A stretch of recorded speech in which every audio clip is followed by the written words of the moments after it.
Hey, what's up, folks?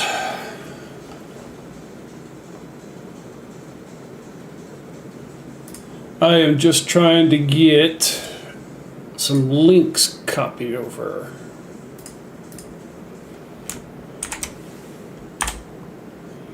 And I seem to be having an issue with some of them. So bear with me while I try to find it.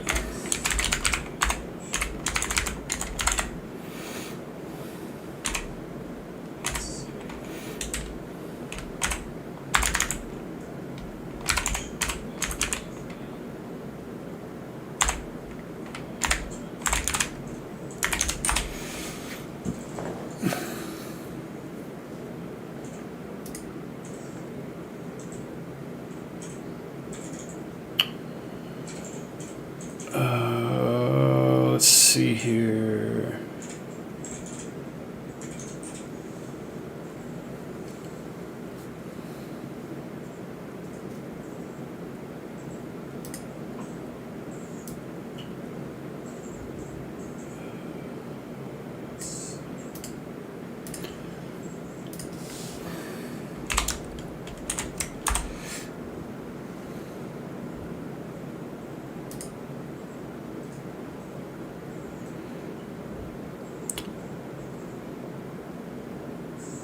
I suppose this one will work.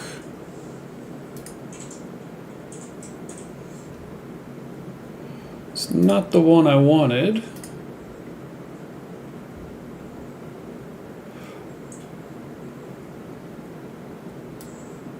All right, I'm sorry, I'm still looking for my other article links, so bear with me.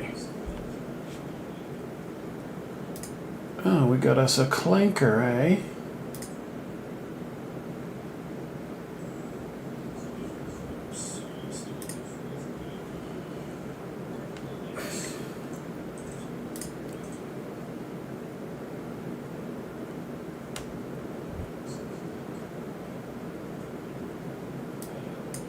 Okay, why are my links not... None of my links are working for this. Why? They were working earlier.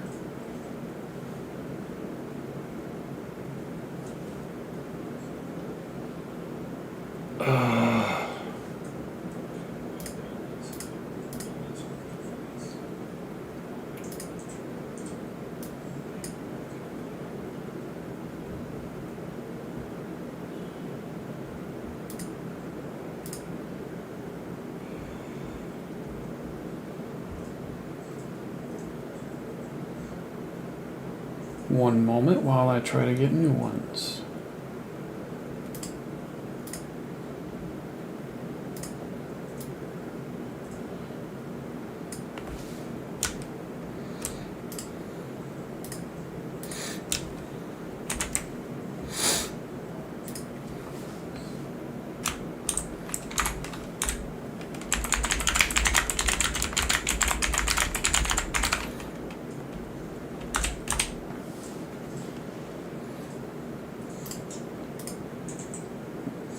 Yeah, none of these links work.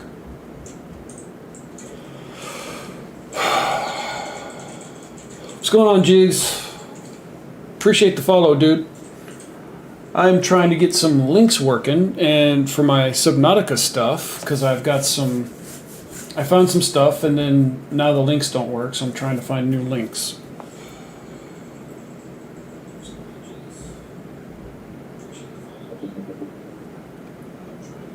Oh, it gave me placeholder links. Alright, let me try this again.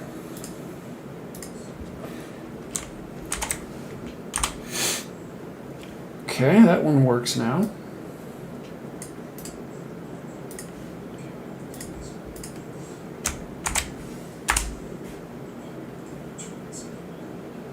Oh, now my links are working.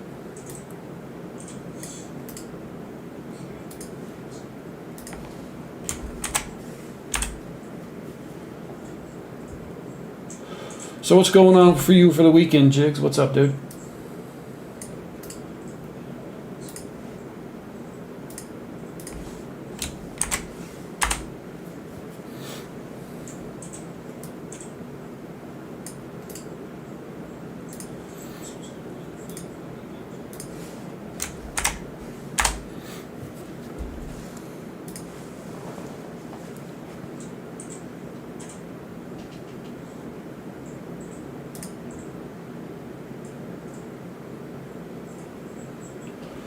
Birthday stuff. Happy birthday, dude.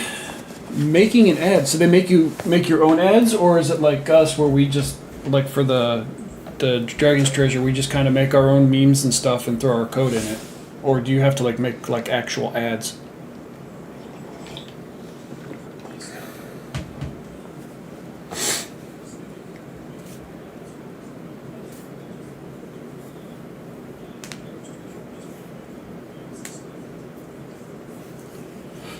Okay, cool. At least they don't force you to, because like with the Dragon's Treasure, it's kind of the same thing. We just kind of make our own little memes and whatever else we want, and then we just like plug our code, which 10% off at Dragon's Treasure. Use code Rokai for all your tea and apparently soap now. If you're into feet, he just released a foot-shaped mold soap and a Freeran-themed tea. Yeah, dude, he's cool. If you just send him like a message on X, he will hook you up like a tow truck, more than likely. He's a cool dude. I actually got my sponsor from him on my birthday earlier this year.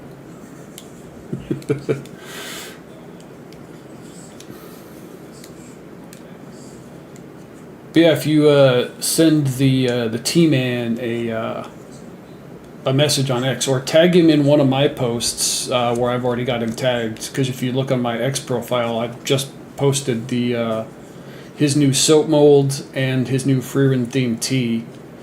If you comment on there and tag him and let him know you're interested, I'm sure he'll hook you up. He's usually pretty responsive too.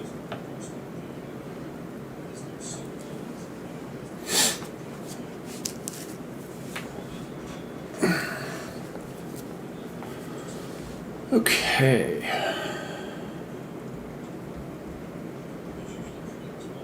I've got my links all up.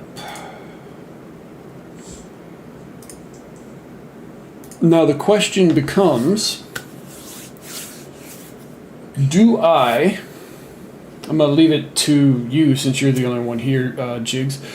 Do I start the news off with DLSS story, or do I start with the Subnautica 2 drama? I will leave that up to you.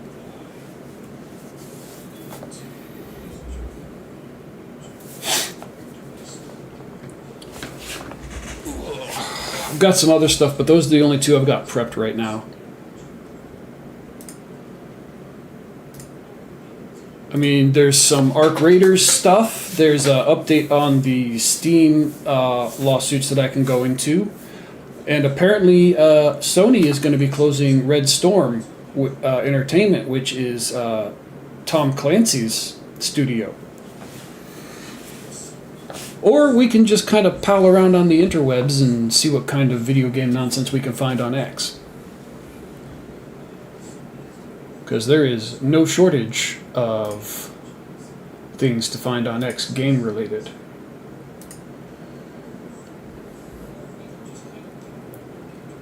Oh, it's Ubisoft closing Red Storm, not Sony. My mistake.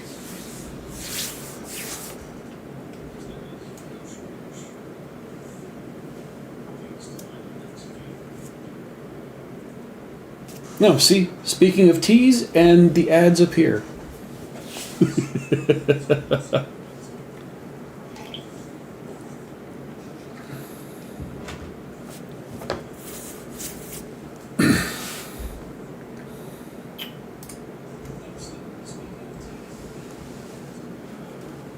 I don't know anything about the new Crimson Desert game beyond what other people have said about it, but what I can tell you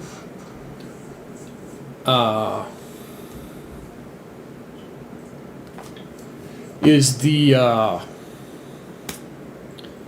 Crimson Desert game seems to be hated by the critics, but so far seems to be pretty well loved by the average game player.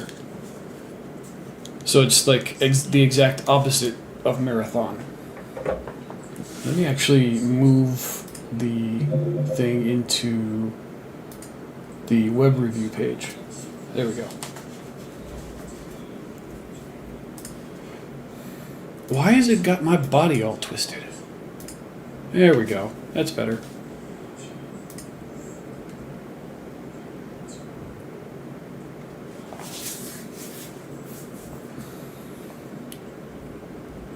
Alright, you know what? Since we've got the DLSS stuff up, let's go and start there, I guess. I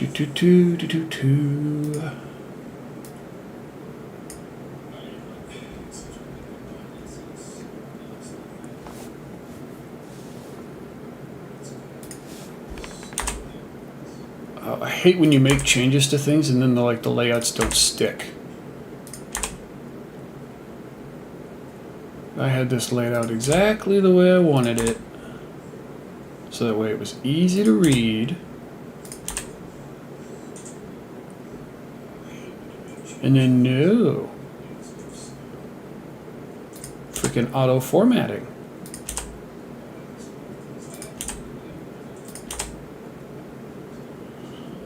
So now you all get to hear all my little clicks all the time. And apparently my phone alarm, because I'm rude and forget to turn things off.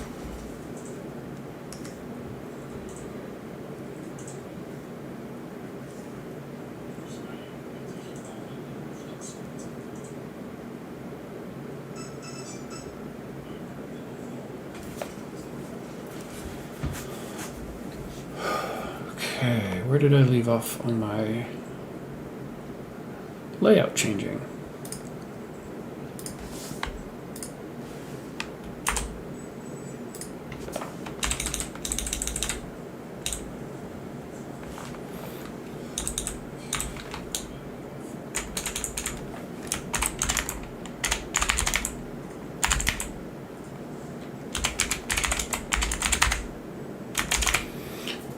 There we go. Okay.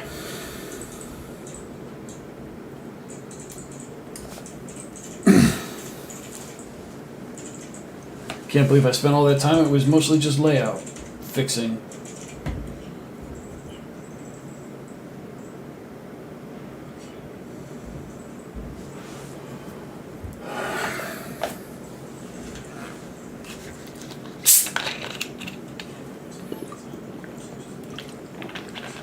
Okay.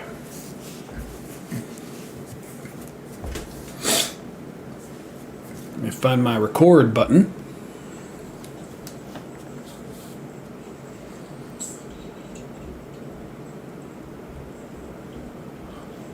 All right.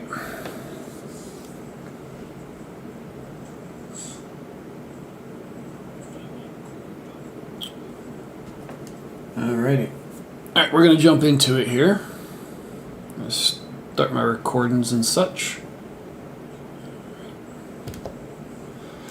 Hey everyone, welcome back to the channel. If you've been anywhere near gaming, Twitter, Reddit, or YouTube comments in the last couple of days, you already know what this video is going to be about. We're going to be going over NVIDIA and then announcing the DLSS 5 at the GTC 2026.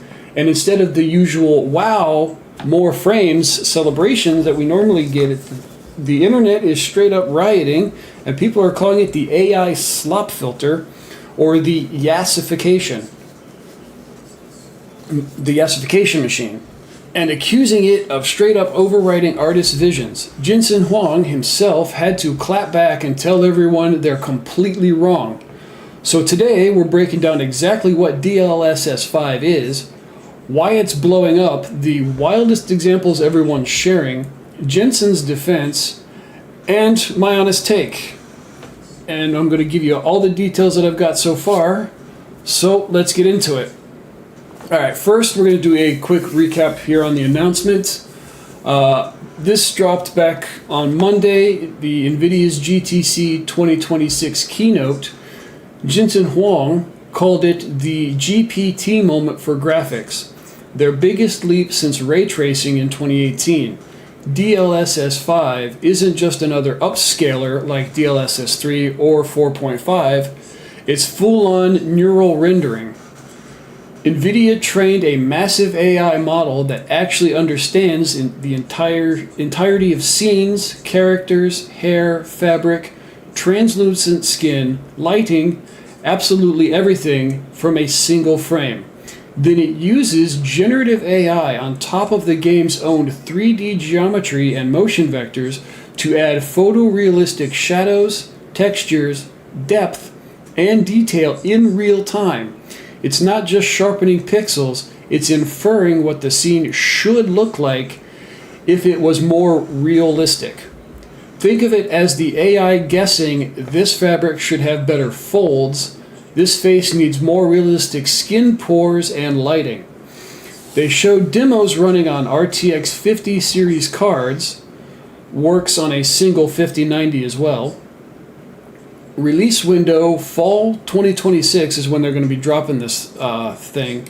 First games confirmed or demoed include Ion 2, Assassin's Creed Shadows, Resident Evil Requiem, Starfield, Oblivion Remastered, Hogwarts Legacy, and EA Sports FC 26. And Nvidia says more games are coming. On paper, the tech looks insane. Environments pop with way better depth and realism. Some early hands-on from outlets like PC Mag and Digital Foundry are saying the lighting and material upgrades are genuine next-gen jump. If you're chasing photorealism, this could be the future. But here's where the drama comes into all of this. The second the demos hit, everyone noticed something. The AI isn't just adding realism, it's straight up changing the characters in ways that feel like an Instagram beauty filter on steroids. The internet immediately coined yassification and AI slop. Here are the 5 wildest examples blowing up right now on the internet. One would be Grace Ashcroft in Resident Evil Requiem. The original design was a strong, distinct face with DLSS 5, fuller lips, sharper cheekbones, completely different proportions. Looks like a generic maxed out model.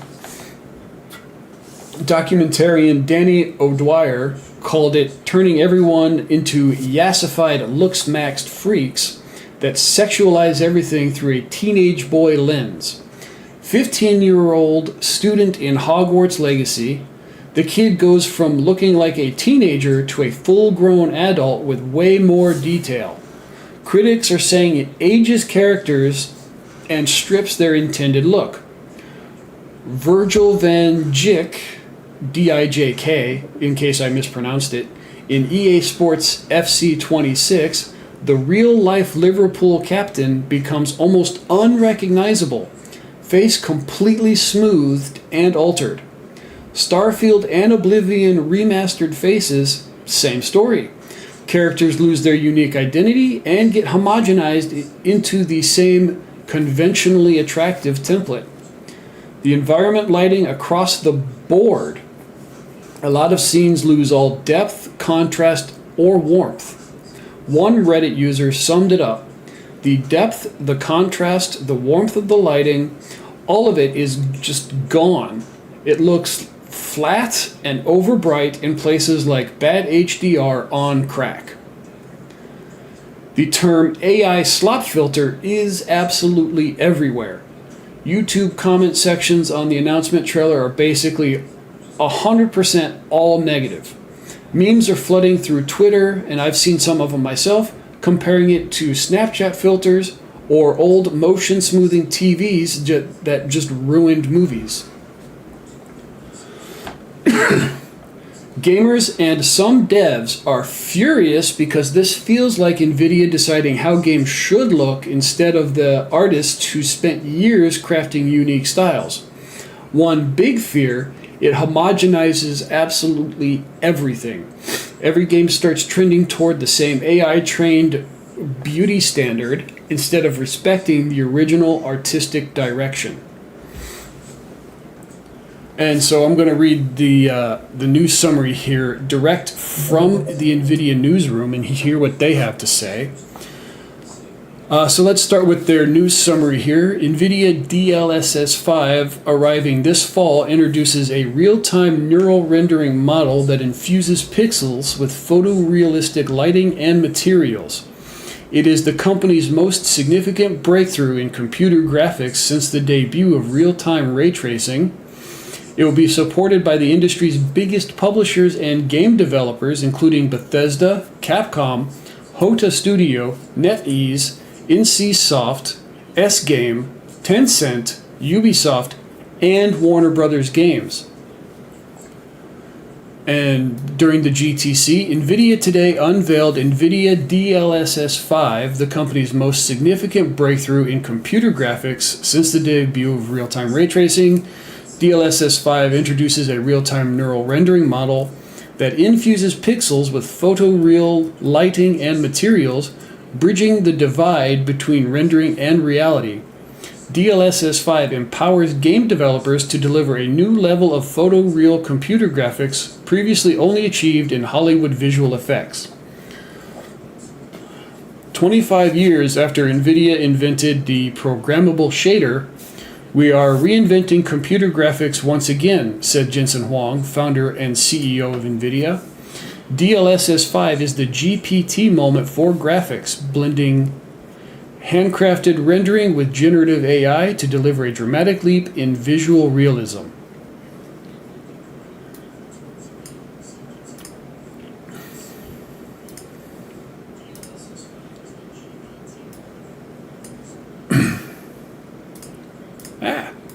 Since the dawn of NVIDIA GeForce, NVIDIA has strived to deliver the graphics horsepower required for game developers to create incredible realistic worlds where lighting, reflections, and shadows obey the laws of nature. From programmable shaders with GeForce 3 in 2001 to CUDA with GeForce 8800 GTX in 2006, to real-time ray tracing with GeForce RTX 2080 Ti in 2018, to path tracing and neural shaders with GeForce RTX 5090 in 2025. NVIDIA has delivered major architectural innovations and massive 375,000x increase in compute to meet this challenge. Excuse me. However, the rendering horsepower available to a 16 millisecond game frame remains a tiny fraction of that available to photoreal Hollywood VFX frame, which can take minutes to hours to render. Real-time rendering cannot bridge the gap to photorealism through brute force alone. DLSS was released in 2018 as an AI technology to boost performance by first upscaling resolution, then by generating entirely new frames. It has been integrated into over 750 games, becoming a gold standard for the industry, launched at CES this year. DLSS 4.5 uses AI to draw 23 out of every 24 pixels seen on the screen. Today, DLSS is evolving beyond performance to transform visual fidelity in games. And it's just going on to continue to stroke itself. I think, trying to do shades and shaders and all that is cool, but when you're changing the actual way a character looks, kind of defeats the purpose entirely. If you're changing the way that a character is created to suit your GPU, you're completely ruining the game. And so if it's just going to stick to doing the background, then, for me, it's whatever. But I don't care for things that change the overall look of the character. But we're going to continue on. So, of course, NVIDIA has to respond. Jensen Huang sat down for a press Q&A at GTC, and when asked about the backlash, he didn't hold back. quote, "Well, first of all, they're completely wrong." He explained that DLSS 5 fuses the game's own controllable 3D geometry and textures with generative AI. It's not a post-process filter slapped on at the frame level. It's generative control at the geometry level. So it sounds like he's actually just changing the way the game looks straight up at the core. Devs can fine-tune it to match their exact style. NVIDIA's Jacob Freeman echoed that devs have artistic control over DLSS 5's effects to ensure they maintain their game's aesthetic. Okay, so since they're just, kind of dropping it, that people are going to have to redo their games with this in mind, so that way the game still looks the way they want. Because from what I see from these demos from existing games, especially in this picture here on this page, the character looks completely different. Excuse me.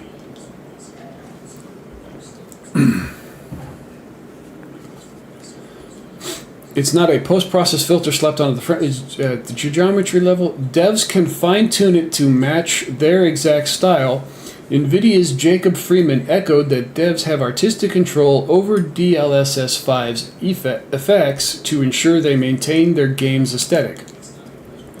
Bethesda even jumped in on X, saying the DLSS 5 support coming to Starfield and Oblivion Remastered is entirely under its artist's control. Jensen's point is the AI is guided by the game's own data, so artists stay in charge. They can dial it back, tweak it, or even use it for stylized looks if they like. Alright, so like I was saying, this is why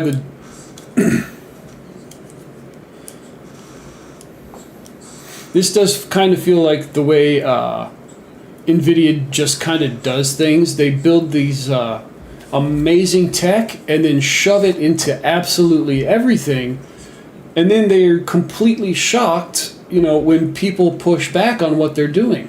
And while, they make great graphics cards, but they're like brute forcing their technology into everything that may or may not actually need it. The demos they chose to show off clearly trigger every AI is overwriting art, everything, that alarm bells that everybody is having. And instead of acknowledging that the early examples look off to a ton of people, the CEO just went full, "You're wrong, trust me, I know what I'm doing." And, like I said, the overall vision is cool. Photorealism, I think, in video games would be amazing. But right now, it's just changing the overall look of the characters. Like I said, here in this image here, like the character looks completely different. Like completely smoothed. Like the cheek lines are gone. Anything that it definitely looks like a beauty filter for sure. And so it gives, like I said, it gives them that Instagram model face, and that's not exactly realism, and that's baked into the training data that NVIDIA is putting into this DLSS 5. And that's not really what people want. And then, to tell everybody, hey, this is what you want, and you're wrong otherwise, just seems super tone deaf, really. And the devs, do they have control of it? Maybe, on paper anyway they do. But we all know how it's going to end up going really anyway. The publishers are going to love the boosts in performance, so they'll put it into absolutely everything. And so you, as the player of the game, just gets whatever NVIDIA's AI thinks you want, whether you actually want it or not. And the artistic vision really should not be an optional toggle in the game. You bought the game to play it as it was, rendered and programmed. You don't want some over-the-top beauty filter, quote-unquote, enhancing everything. Sometimes you just want to let the characters be the characters.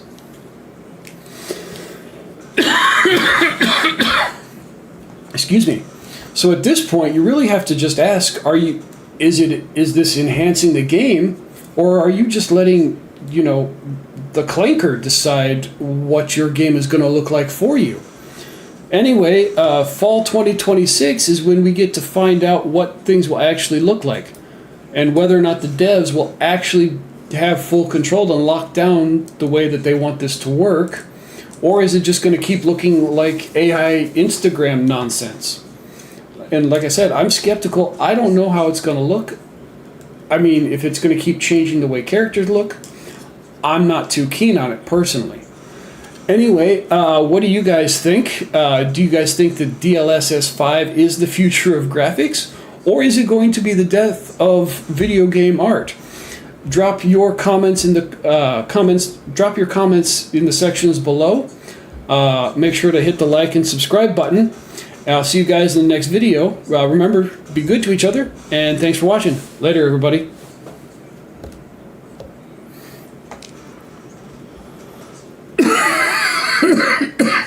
Man, my throat is itchy. Ooh. All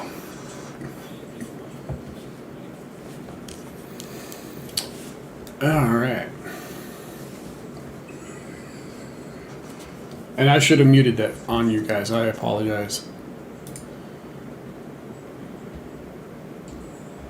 I could have gone into more of these articles, but they all just kind of repeat the same thing over and over again. I just like to have them up just in case. But they're literally all the same article.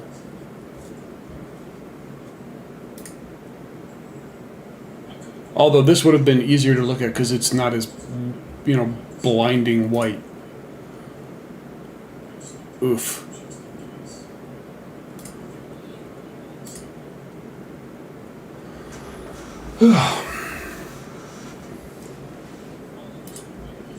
So yeah, that's that one.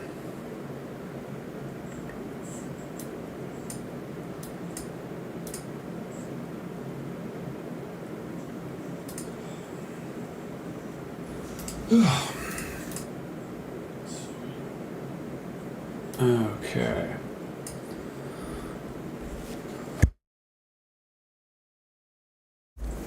All right, let me see if there's any other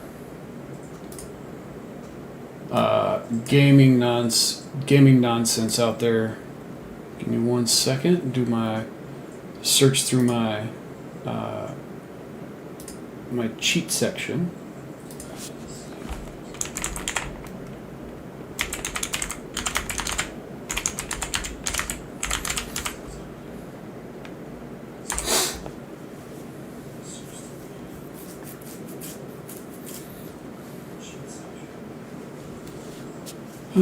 Anyway, how's everybody's weekend going? I know we had a birthday earlier.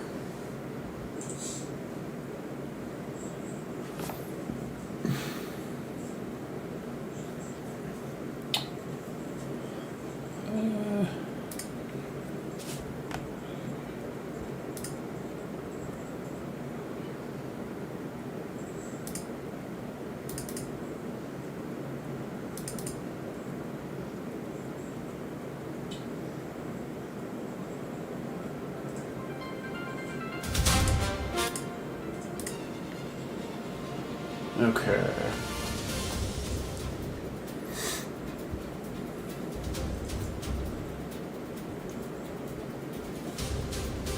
Let's see. You know what? Let's talk about some Crimson Desert things.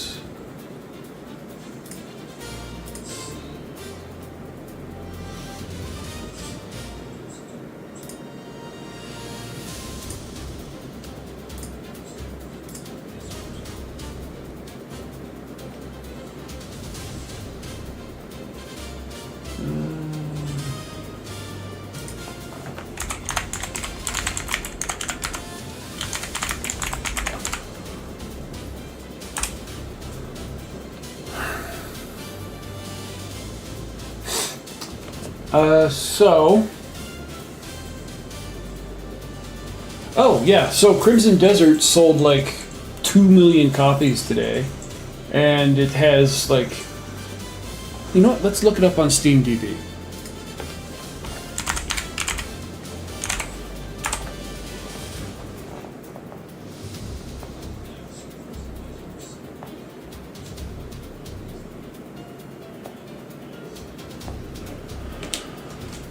Okay, and...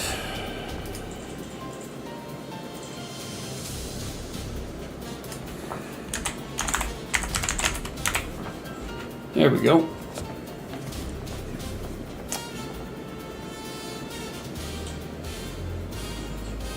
I want charts.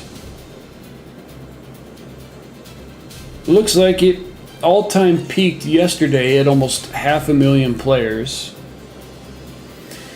And there are currently 122 players online right now. So at release it had 229.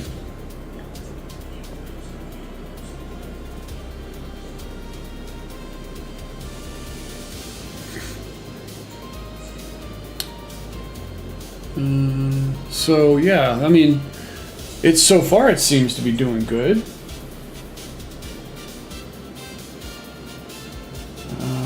Let's see if we can find any reviews.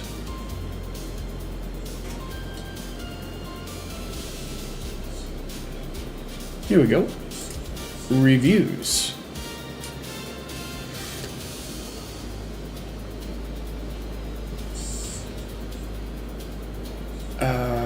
Sign. Okay. I'm not doing that. Not on this screen anyway. So it seems to be mixed.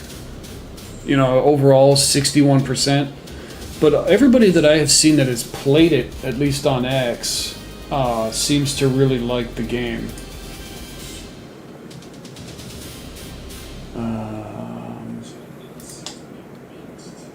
Alright, here we go.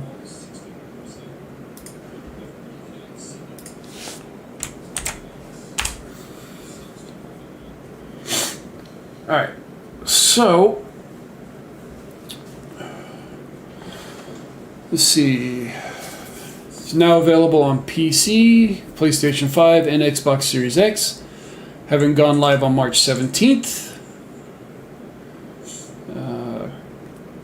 It launched yesterday on Thursday. This is not an updated page. This was supposed to be an updated page. I feel cheated. Cheated, I tell you.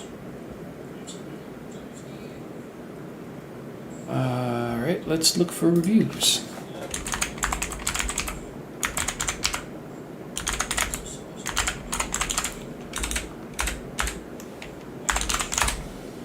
I know some people were complaining about it, but it was mostly related to the controller layout, which apparently, as you got used to playing, that issue kind of went away.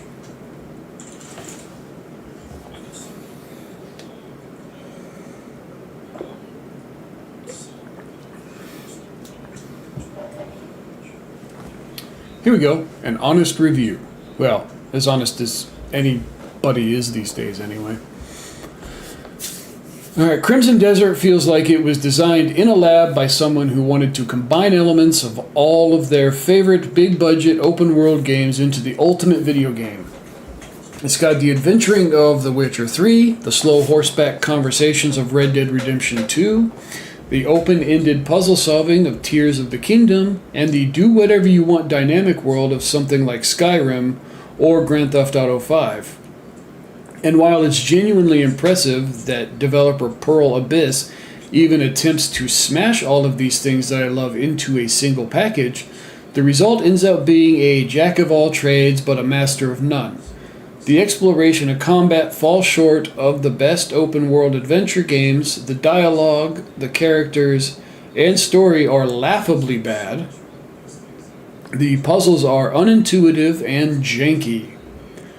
and the reactivity of the world around you is underwhelming.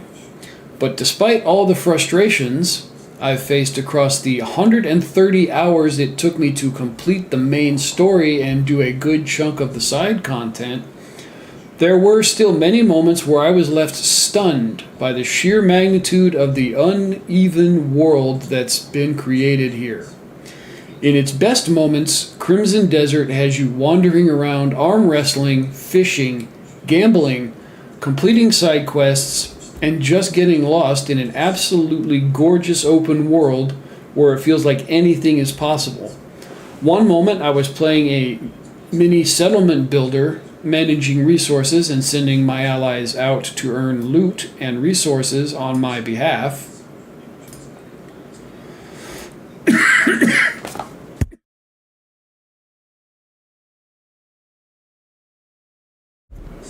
I apologize, my throat has been incredibly itchy.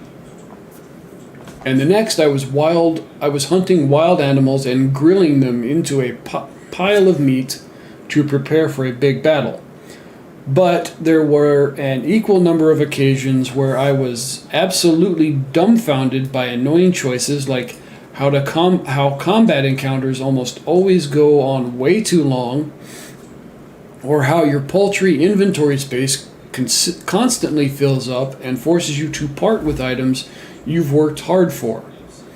That space was more than doubled during the review period due to an overwhelming amount of feedback, and still doesn't feel great. Many of these issues get far worse the longer you play, as later on the size of the enemy groups goes to ridiculous Dynasty Warriors levels, and a complete lack of storage chests to keep your hard-won loot in means you have to get rid of cool, unique gear when collecting fun items. Feels like a major part of the draw here. That's right, if you can't fit it on your person, there's no way to keep it at all. Pearl Abyss has said it plans to add storage later, but it not being available at launch is a pretty wild miss. The world itself is definitely one of the most impressive aspects of Crimson Desert. As you can see, people walking around town and actually living out their days in real time.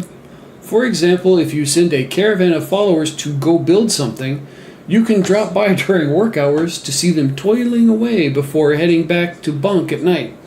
In another instance, you might see a bounty posted for a known pickpocket, then find them one day practicing their trade in a completely different town, and can then choose to bring them to justice or just let it slide. Traveling around the massive regions, hunting for loot, solving puzzles, and liberating areas can make for some seriously good times, especially if you're like me and try to do things it feels like you aren't supposed to do, like wandering far off a beaten path before you've explored the starting area. It's a kind of freedom that only games this absurdly large can pull off, and makes for some really memorable moments. Okay, so this one isn't so much the issue being about controls, more so about a lack of storage and the ability to keep your stuff.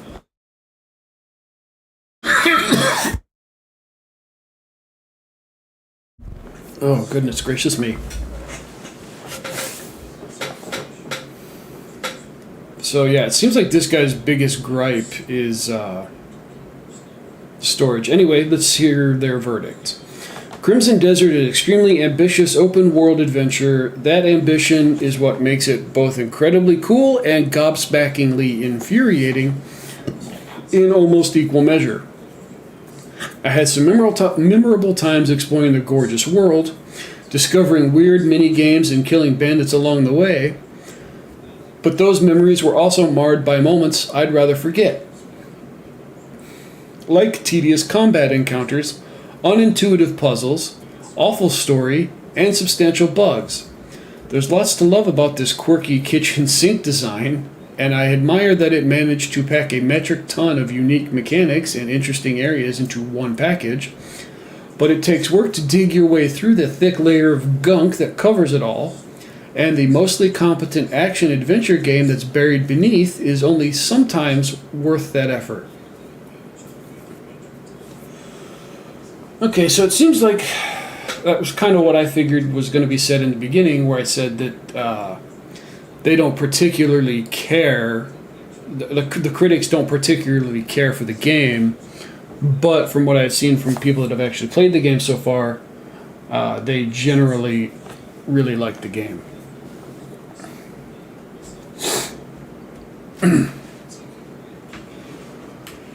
Boy. Okay. Music.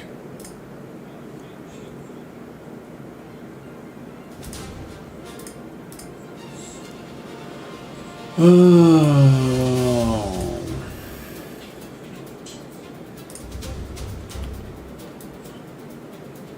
Okay.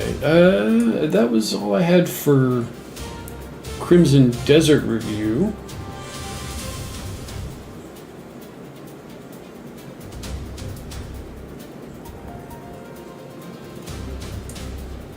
Alright, and I was able to find something on Slay the Spire.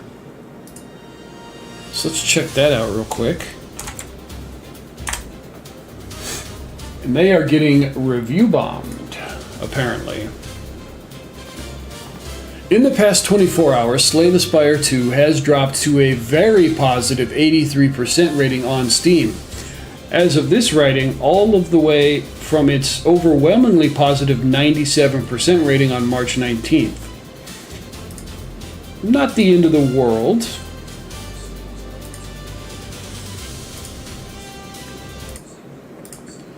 Not the end of the world, but a hefty drop when you take the total number of reviews, which is roughly 60,000, into account. So what's the cause of the 11,000 negative reviews that just appeared overnight? A balance patch that technically hasn't even been released yet. Last night, Megacrit announced beta patch version 0.100.0. Welcome to the first big post-launch patch, Slayers. This one has a huge balance pass, the main aim of which is to make infinites harder to achieve. Reads the post on Steam. We're also introducing a phobia mode with bespoke assets that should mitigate various creepy phobia concerns. Now, just to clarify before we get into the specifics of the balance changes, this patch is currently opt-in only. To access it, you have to go to the game versions and betas tab on Steam and click on the public beta branch to download it. As Megacrit has clarified several times before, these beta patches are optional and subject to change. With that in mind, what could this beta patch possibly contain that managed to piss off roughly 11,000 players? Card nerfs. The main one that's seemingly upsetting everyone is the change to Silence Prepared skill. In the beta branch, it's been replaced with an entirely new skill called Prepare. Instead of drawing 2 cards and discarding 2 cards with a 0 cost, like Prepared, the new Prepare skill costs 1, discards 2 cards, then gives you 2 energy next turn. Personally, if you're asking me, Silent was ridiculously OP beforehand, and now she's just slightly less OP. The other main change that's bugging people is to the Doormaker boss fight at the end of Act 3. In the beta branch, Doormaker has been buffed and will now permanently remove the 10th card you draw for the remainder of the fight, and gain 1 strength when it does. This has upset players because according to a popular post on r/Slay the Spire, there's almost no reliable counterplay. If Doormaker eats an important card in your deck, 50-50 on this one, because I get where players are coming from, but Doormaker was kind of a joke beforehand. The boss needs a buff, but maybe this is overkill. Ultimately, however, whether you think the changes in the beta patch are good or bad, review bombing the game is ridiculously childish behavior. Several of the negative reviews state that they're hoping Megacrit notices their complaints and reverses the changes in beta patch. How about instead you just use the feedback option that's literally in the game? So says the writer of this article on Kotaku.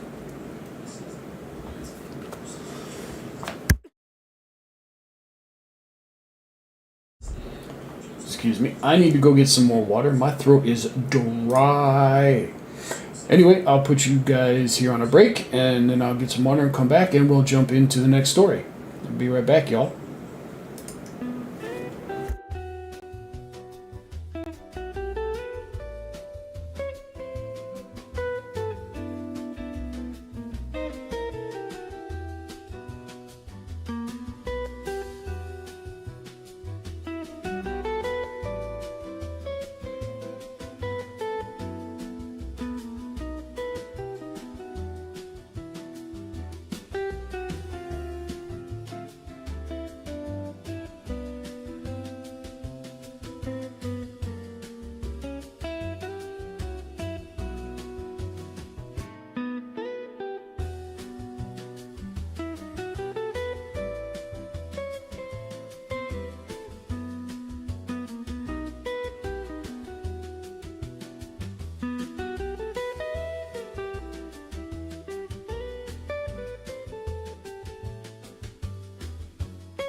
All right, folks. I is back. All right. Do. Where?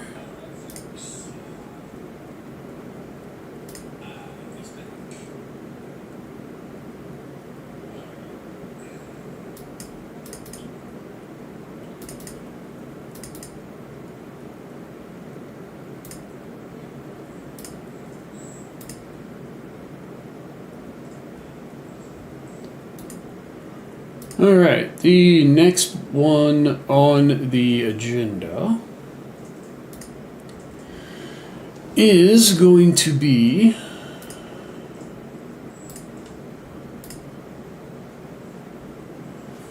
the Subnautica situation. Just have to reformat this one too, apparently. So I can't read it in this state that it's in right now.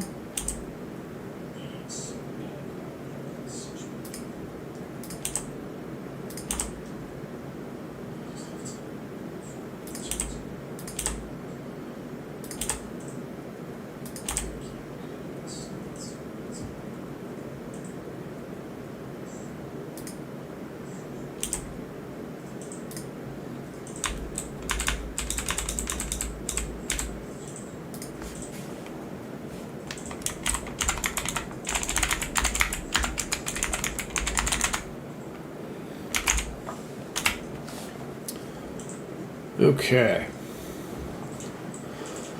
All right, so yeah, we're gonna be going over the Subnautica 2 drama here with this one.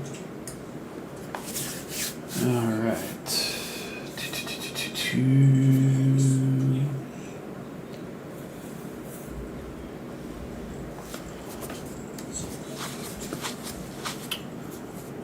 And then before we jump into this, I want to let you guys know tomorrow I'm not going to be streaming, but I will be streaming instead on Sunday night instead of tomorrow night.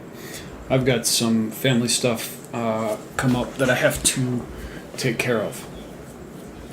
Nothing major, just some obligations that I cannot get out of. Okay.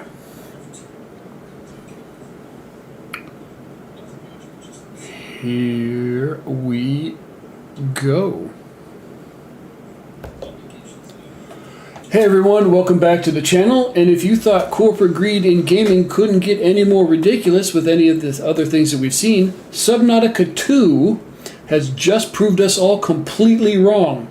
Krafton, the massive company behind PUBG, straight up fired the CEO and founders of Unknown Worlds, which is the studio that made the original Subnautica video game last year, or that made the original Subnautica last year, specifically to dodge a $250 million bonus tied to the release date. Excuse me. Then a judge stepped in on March 16th of this year and slammed them really hard, reinstating the CEO effective immediately and giving him back control of the early access launch, extend the bonus deadline to September of this year, and basically ruled that the firings were a blatant attempt to screw the devs out of their hard-earned money. Today, I'm going to be breaking down exactly what happened, the court rulings, and the sabotage accusations, and why some fans are calling for a full Krafton boycott. And I'm going to be giving you my take on this whole situation as well. This one is pure industry drama. Now let's go ahead and dive into it. So a quick recap here. Unknown Worlds was acquired by Krafton years ago. The deal included a huge performance bonus, up to $250 million, if Subnautica 2 hit a certain release if they hit certain release milestones. Last year, Krafton suddenly fired CEO Ted Gill and several key founders, delayed the game indefinitely, and claimed it was just restructuring. Players and devs immediately smelled something was fishy, and the rumors exploded that the firings were engineered to kill the bonus payout. Lawsuit was then filed, and now fast forward to this month, March 16th, 2026, the judge drops the hammer, and the full ruling is as follows. Krafton must reinstate CEO Ted Gill with full authority. The bonus deadline is to be extended to September of this year. The court explicitly called out that the firings were intended to avoid contractual bonus obligations. Ted Gill now gets to oversee the early access launch personally, and just the other day, Unknown Worlds confirmed Subnautica 2 is officially hitting early access in May of this year. The game is back on track, but the damage to trust is massive. The internet seems to be raging out there about it. Reddit and X are flooding with boycott Krafton posts. People are deleting and removing PUBG from their computers and devices. The demands that Krafton sell Unknown Worlds back to the original team. One viral thread summed it up. They tried to steal $250 million from the devs who made one of the best survival games ever. And they got caught. Even some big names in the industry are weighing in, calling it one of the most blatant examples of corporate sabotage in recent years.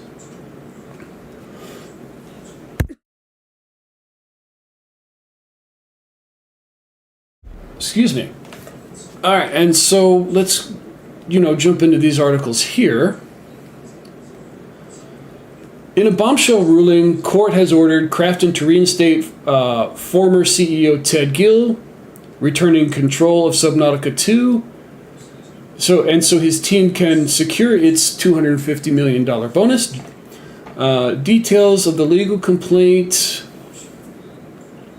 have become public. In July last year, the complaint concerns a $250 million bonus payout tied to revenue for 2025. The access release of Subnautica 2, which the former shareholders of Unknown Worlds Entertainment, represented by Fortis Advisors, allege owners Krafton Inc. sought to avoid paying out by delaying the game using pressure tactics. All right, so this article just kind of states kind of what I was just talking about. Let's see. It wasn't until a milestone review in May of 2025 as Subnautica headed towards early access on Steam that the publisher started to worry about those terms, came up with reasons to delay the launch and remove Gill and the others from the company. Their models predicted that a successful August 2025 launch, or August 2025 early access launch of Subnautica 2 with over 1.67 million copies sold by the fourth quarter 25 would generate significant revenue and trigger the payout. A financial planning base case scenario indicated a $191.8 million total earn-out payment, and a best case scenario indicated a $242.2 million payout. These figures immediately captured the attention of CEO Kim, who had personally led the acquisition of Unknown Worlds, felt that Krafton had overpaid. He feared that making an earn-out payment would earn him a reputation as a pushover. According to the judge's findings, this is when Krafton's CEO Chang-Han Kim began looking for ways to avoid the earn-out and settled on coming up with reasons to fire the co-founders for cause. This resulted in a month-long plan called Project X, which included consulting ChatGPT multiple times for help with messaging the change in leadership to fans. The effort culminated in what the court has now ruled to be a breach of contract. So this person used ChatGPT to try to come up with ways to fire the CEOs of this company. Oh. I mean, AI has its places, but using it as a reason to fire somebody, that ain't it, man. Anyway, I'll give you my takes on some of this. This one hits a little bit different after the Arc Raiders AI wins and the DLS-55 mess, which I covered in a previous video. This is textbook greedy publisher behavior. Krafton didn't just delay a game, they tried to wipe out the people who built it to save $250 million. The fact that a judge had to step in and force them to rehire the CEO and extend the bonus shows how dirty that move exactly was. And like I said, it just seems slimy, especially with the fact that they used ChatGPT to do it, man. Props to the court and to Ted Gill for fighting back, and a huge W that the game is still coming in May. But the trust, it's broken. And now many players are going, and how many players are going to buy Subnautica 2 now, knowing that the studio stabbed the CEOs in the back? Who knows? This is exactly why indie devs and fans keep pushing for more transparency and creator-owned studios. Publishers treating legendary franchises like cash grab assets instead of respecting the talent that made the magic. Anyway, what do you guys think? Are you guys still excited for Subnautica 2 with early access when it comes out in May? Or are you going to be joining the boycott and just saying no to buying the game entirely? Drop your comments down in the sections below. And if you're interested for more industry news and such like that, make sure you hit the like and subscribe button, and I'll keep you updated. Be good to each other, and I'll see you guys in the next video. Later. Okay.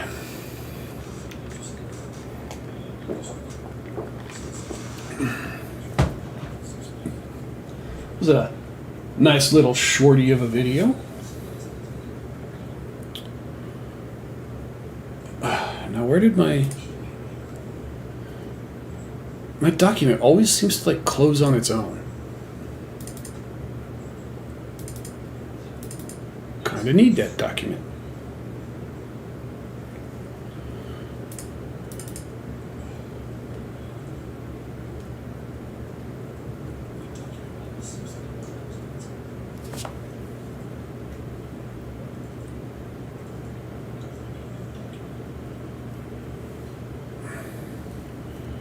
Okay, so that one did not take as much time as I thought it was going to.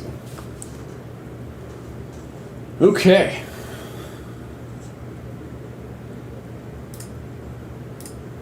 Let me get...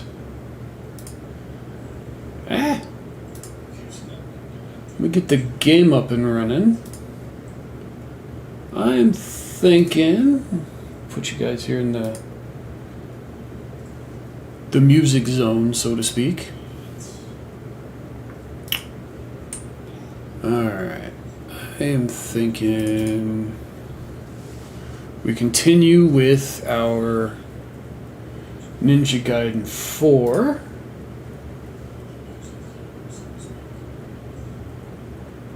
Let me change the title here.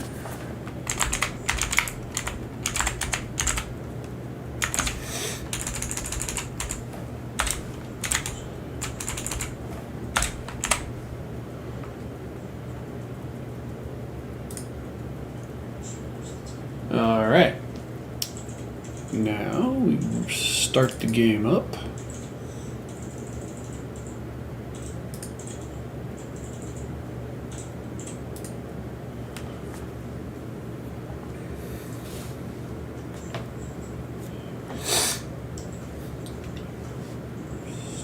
So those of you guys that are actually here watching, what do you guys think about like these style of videos where I just cover like this crazy like industry drama? Or would you prefer that I stick to more like games format and just do like strictly games?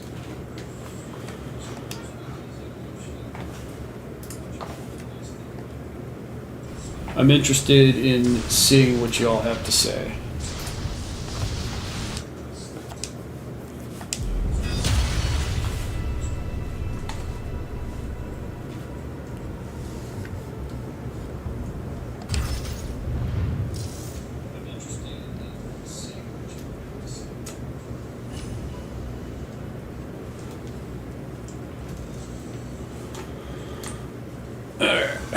We continue.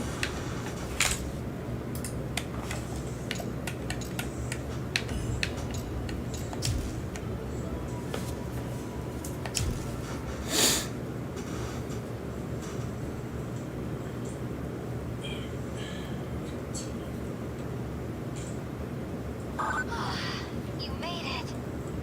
Yakumo, the elevator up ahead should take you to the top floor. That's where the shrine is, but you'll have to get through Kagachi first. We're so close. If Kagachi stands in your way... Figured he'd be there. Alright, let's see. Does this guy teach me anything this time? Look who it is. Okay, I'm betting no. The grind never stops. I was correct. He does not. Do I need to buy anything? Ooh, unreported missions. Yes. Let's turn in those missions. Oh, just one. Mission complete. Nice work.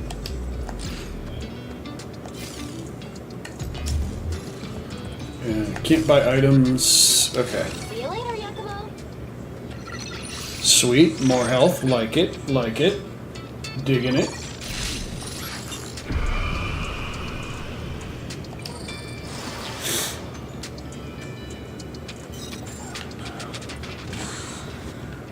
Thanks.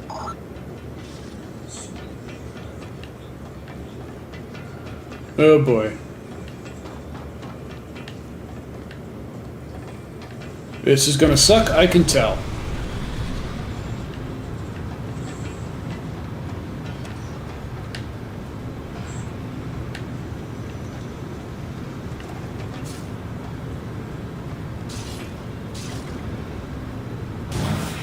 Yep. Give me a damn break. How many of these guys are there?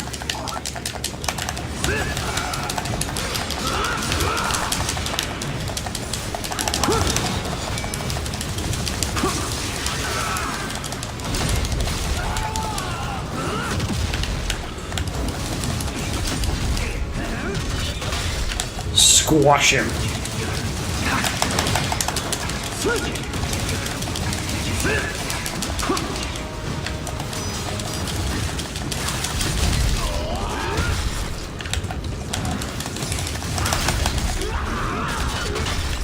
Not one I wanted, but I'll take it.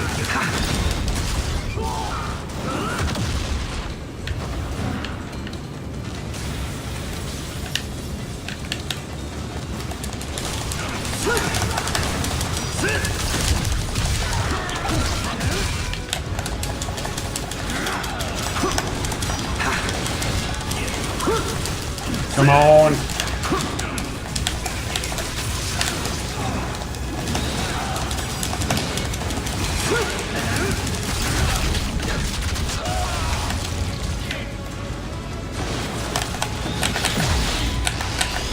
Oh, it's not the weapon I wanted. I mean, that was cool, but that's not what I wanted.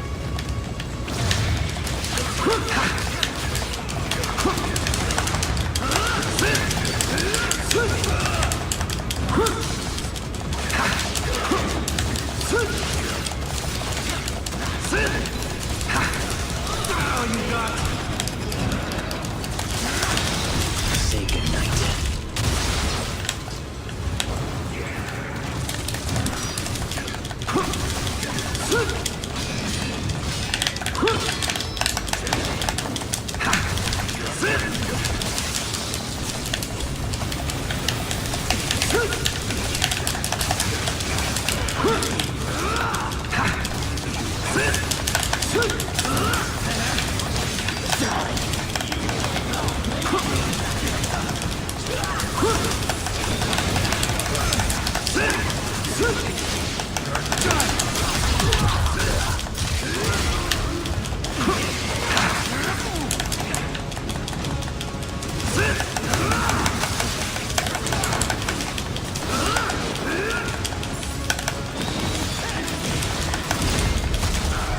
I will send you all flying.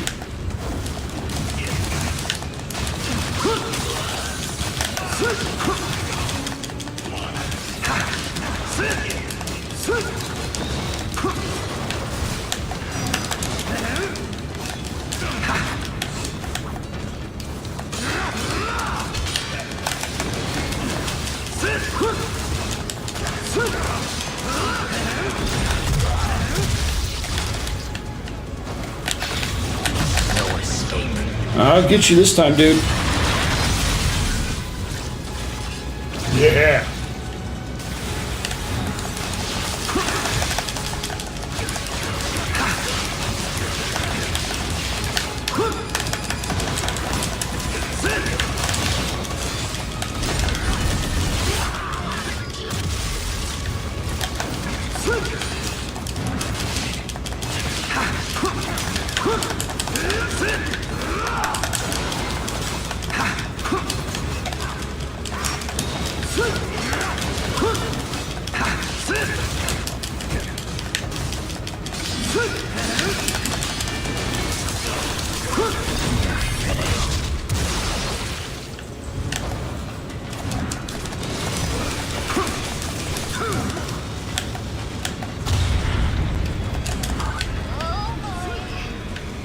What's wrong? Oh, damn. Elevator stopped. Oh, damn. Umi, do you think you can locate their main control room? We should be Oh, able to damn. reactivate the elevator from there. Leave it to me. I don't like this.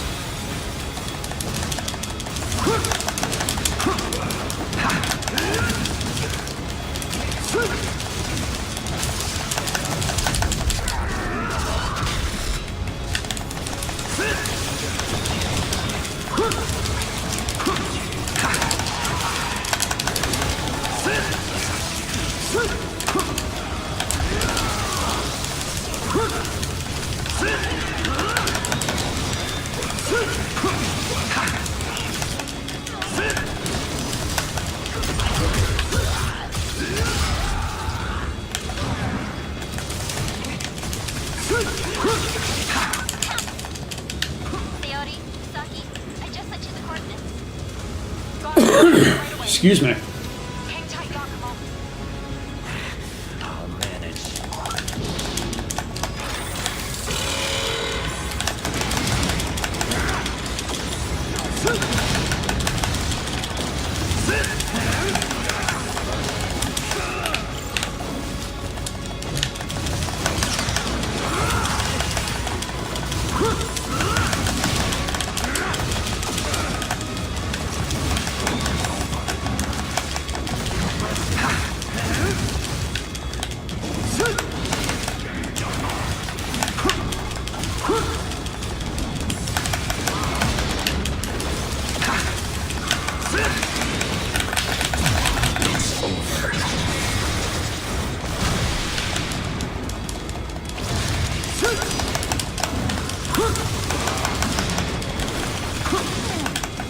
Ooh.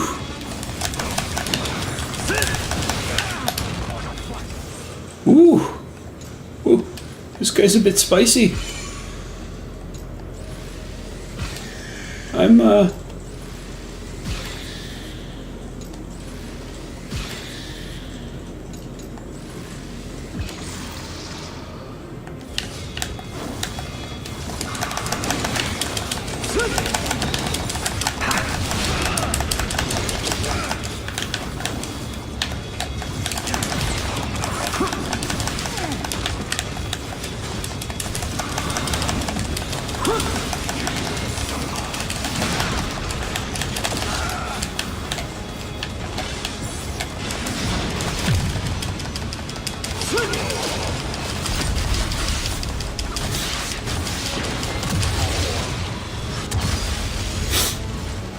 that was pretty sick.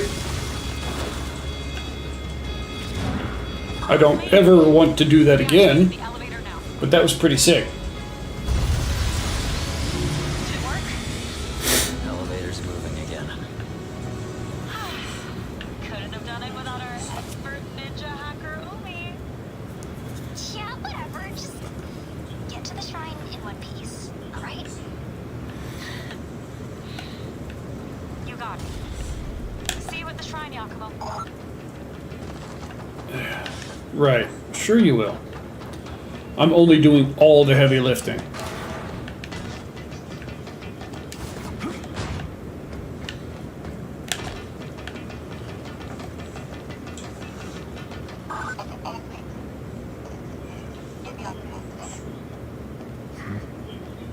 Sayori?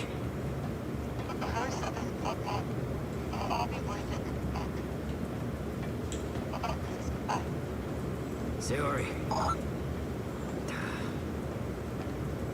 She's betraying me. I have a feeling she's betraying me.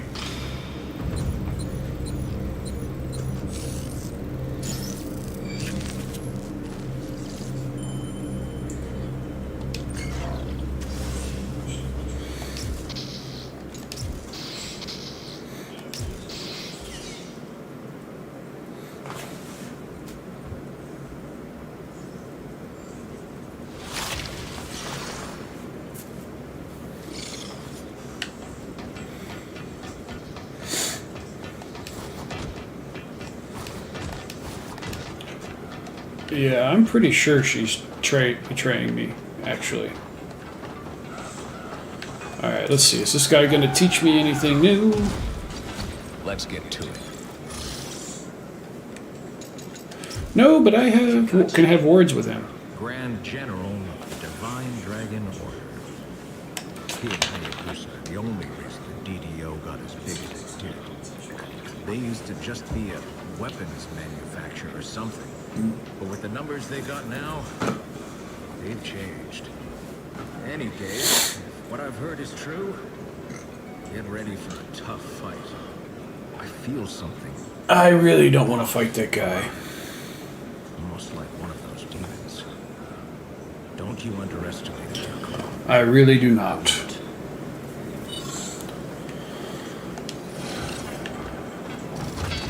Nice work out there. Alright, well, at least I can buy some new items. Hope that helps. Hope that helps. Hope that helps. Hope that helps. Hope that helps. Yeah. Yakumo, I can't seem to find Sandy. Her signal's down. What's going on? I'm not sure. I'm trying to locate her now. She can't have gone far. Just keep making your way to the final shrine for now. Kagachi's waiting. Understood. Heading to the target. See you later, Yakumo. Alright, let's see if I can unlock any...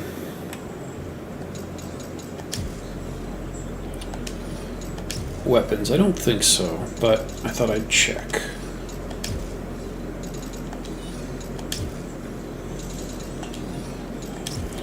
Yeah, I've unlocked everything with the sword. Okay. Oh man, he's like standing like right there.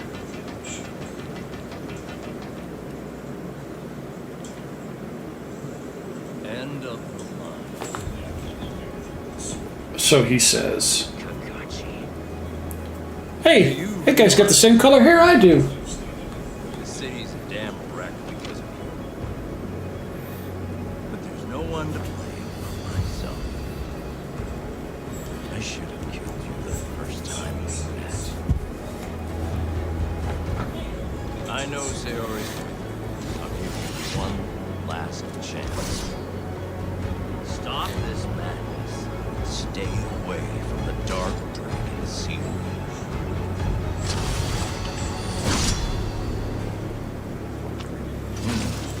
No turning back now, Runt. Do you even realize what you're trying to accomplish? I will purify the Dark Dragon. It's the promise I made in Stately.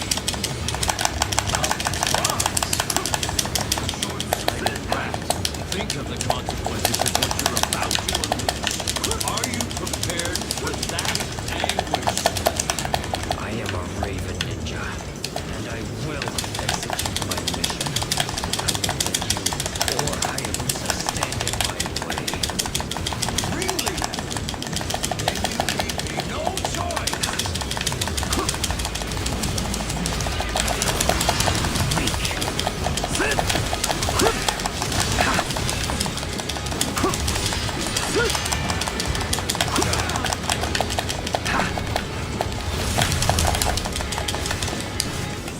Jeez, that guy is powerful.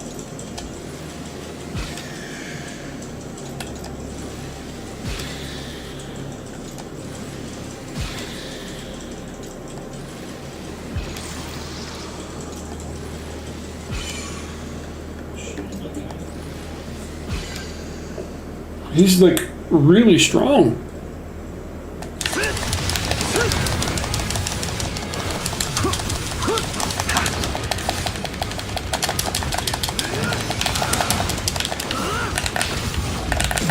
You're finished.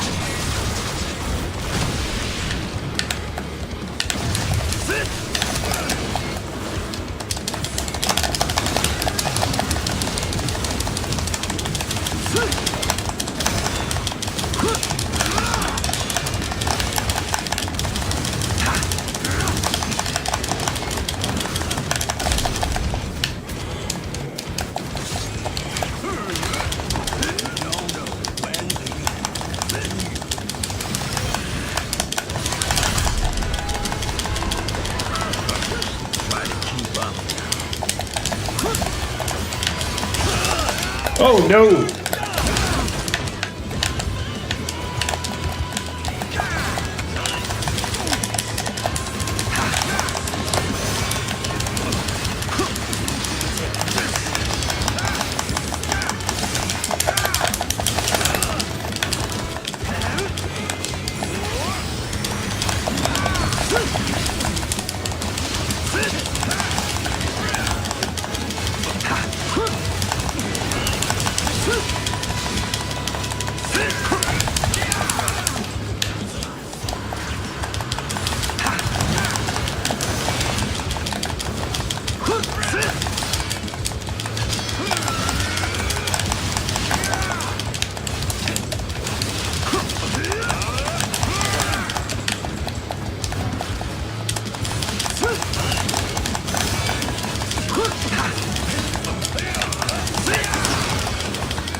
No, he got me! Or no, I got him. Woohoo! Cut off his other arm.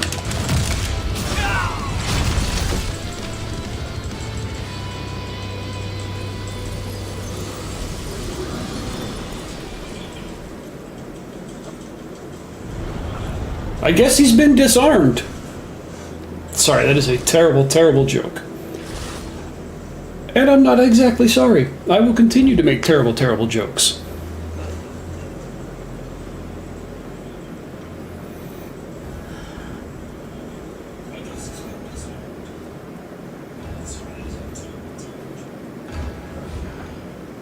Kill him, dude.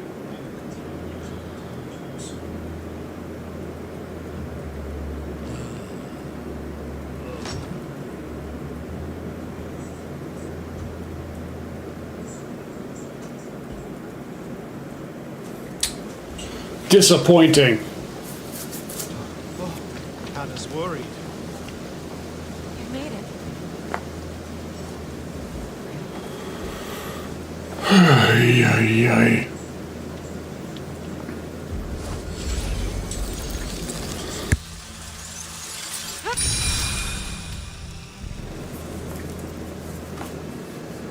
This is it. Just about done.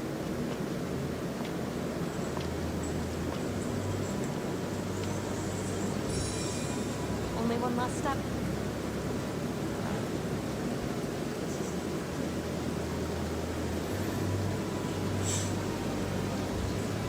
O great dark dragon, transcendent divine, within this bosom, thy soul enshrined. Admit this offer of flesh and bone. Feast upon kin and reclaim thy throne.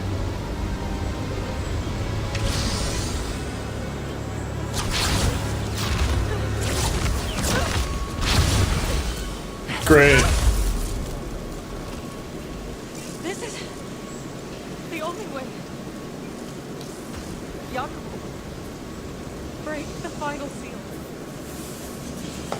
And after that, complete the sacrifice. Sacrifice.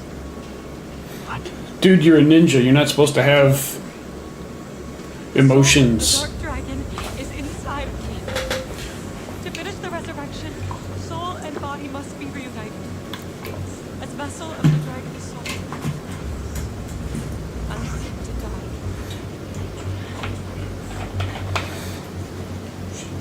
Yakubo! Please!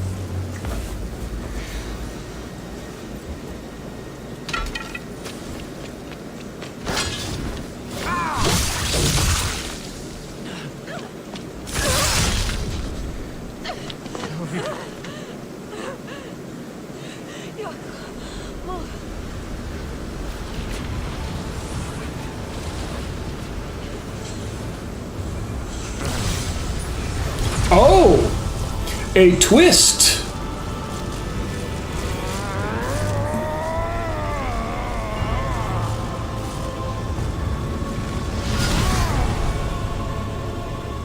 Achilles?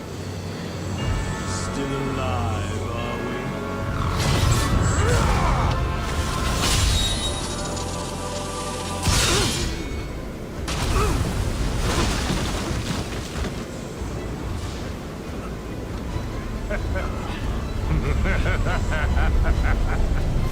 I suppose I should introduce myself. Cower, mortal, before the Obsidian Overlord, Sovereign of the Damned, the great fiend Achilles! The very fiend that resurrected the Dark Dragon years ago.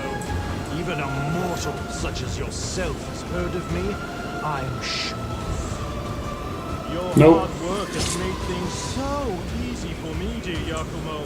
As a gift, I shall bestow upon you an excruciating death by the hand of a god!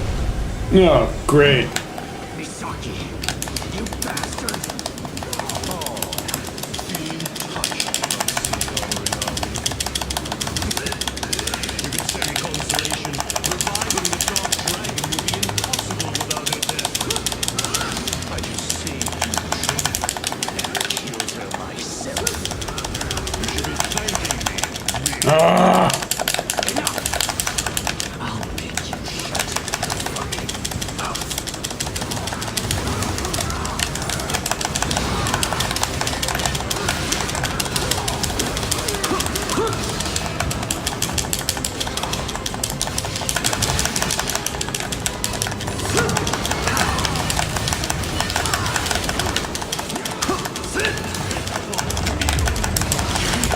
Ah!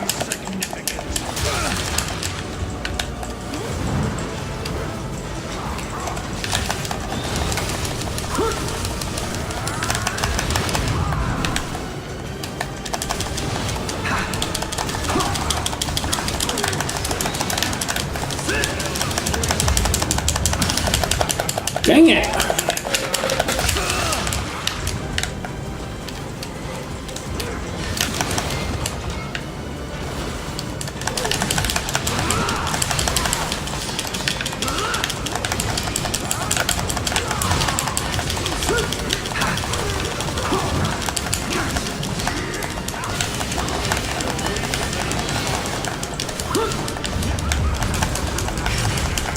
Dang it!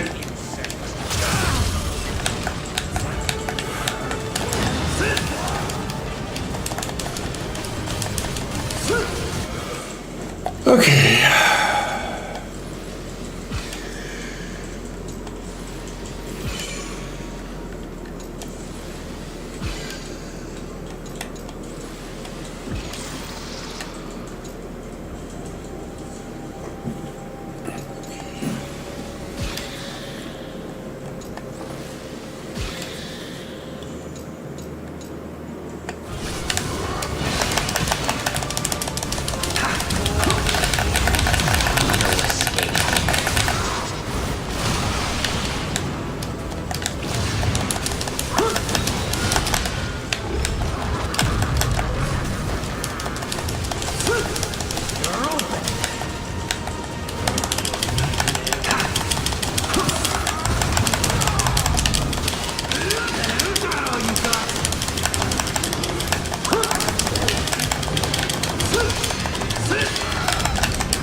Nice. Yes.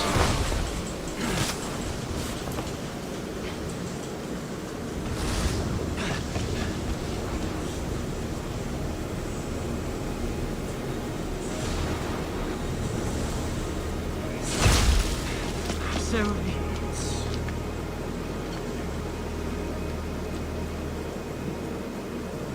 Yakumo. Please. The Dark Dragon. Only you defeat him. Purify him.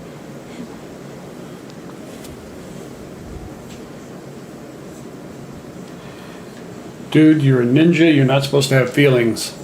I'm so sorry.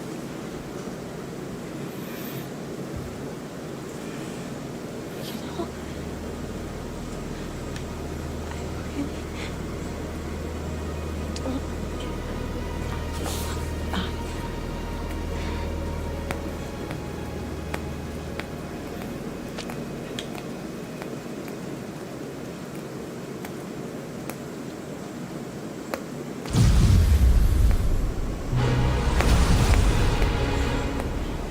Oh, crap.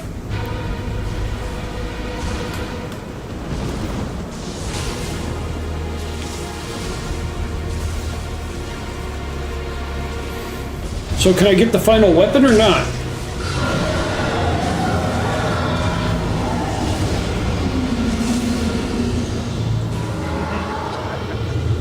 So, it is the supreme dark dragon in all his glory. I don't like the way that guy looks. Reborn.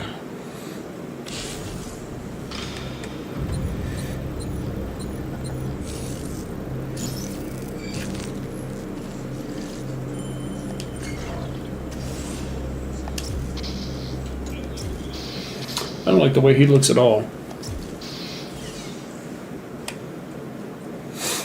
At least these chapters are short.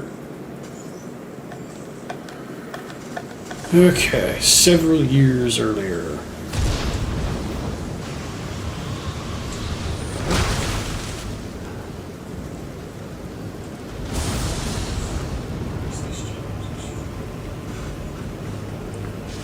You finally arrived, Ryu Hayabusa.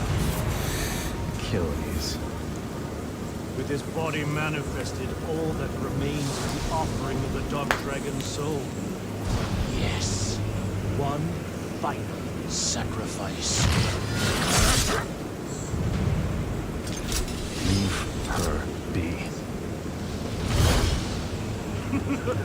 How delicious! The descendant of the divine dragons, slayer of countless beasts. Your head shall make a fine trophy. Oh. What? Okay.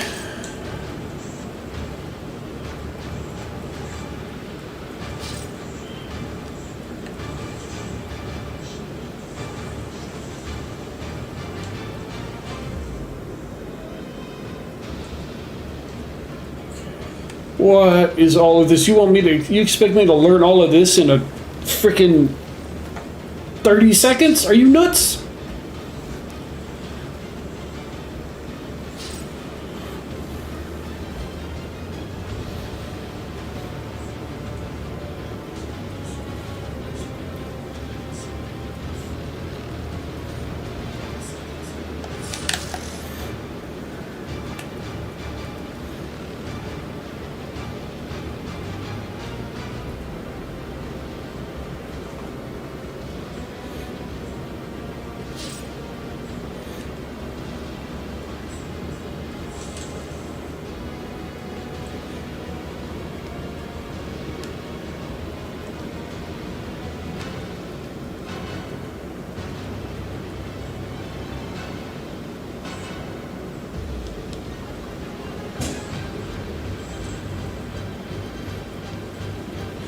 Jeez.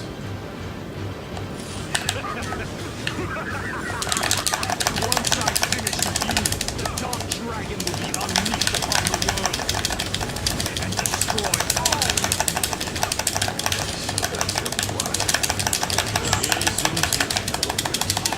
The Dark Dragon heralding the end of the dragon lineage. Grovel and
So much easier as Ryu, even though the buttons don't make sense.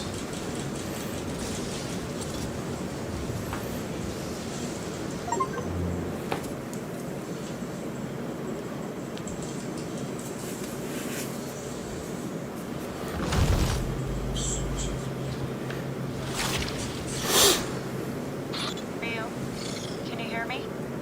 Yeah, go ahead. From here, we'll be heading for 3 separate shrines.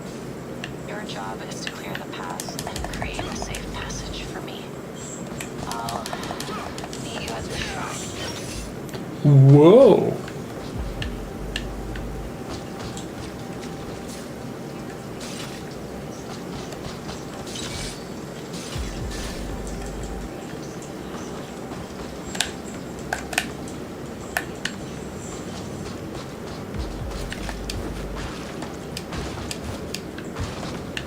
Okay, so he's got weapons and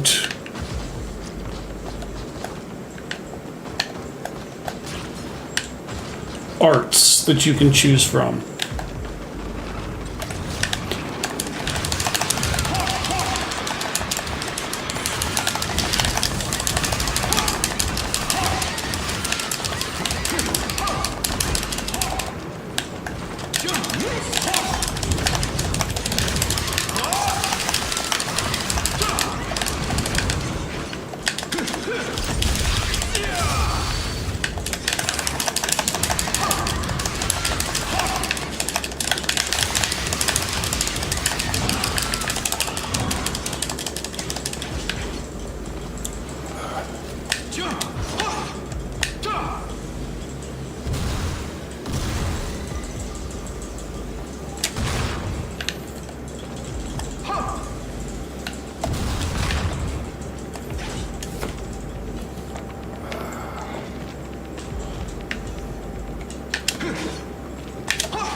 Oh, so those grabbies are only for these weapons. Okay.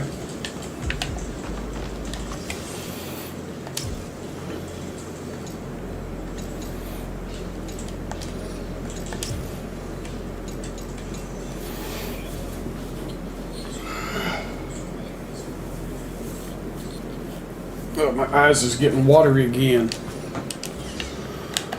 Okay.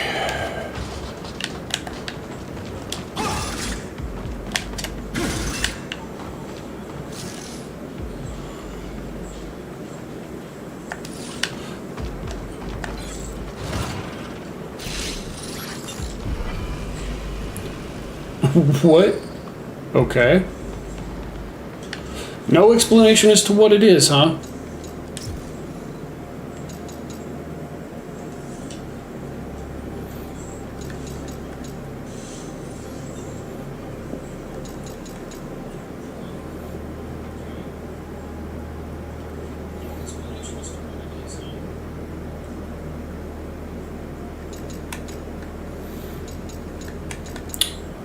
Alright, let's do attack.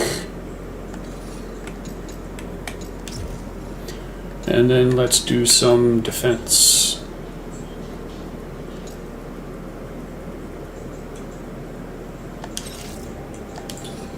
Okay. And we can change.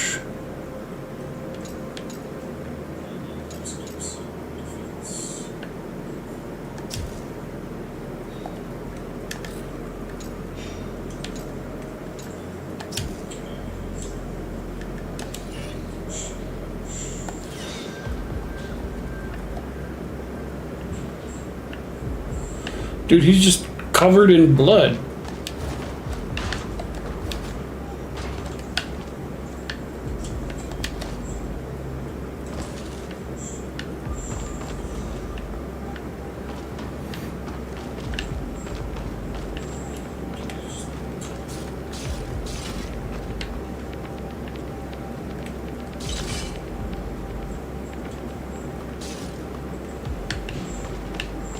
What's this?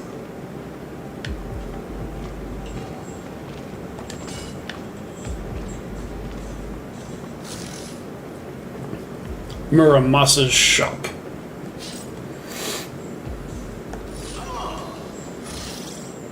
What?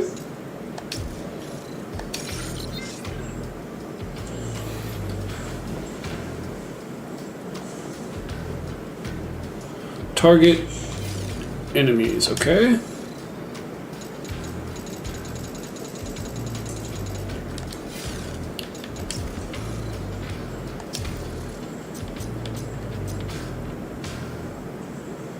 Oh, I don't have much money. But I should probably buy at least some things. Wait, battle techniques.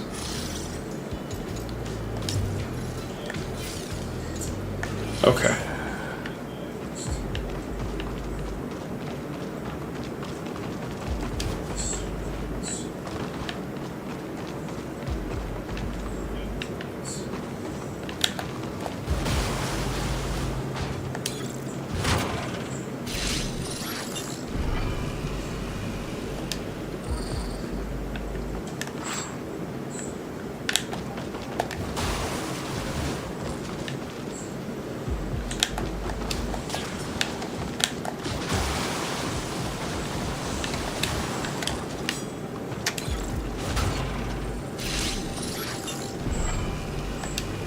Mirage, how does this one work?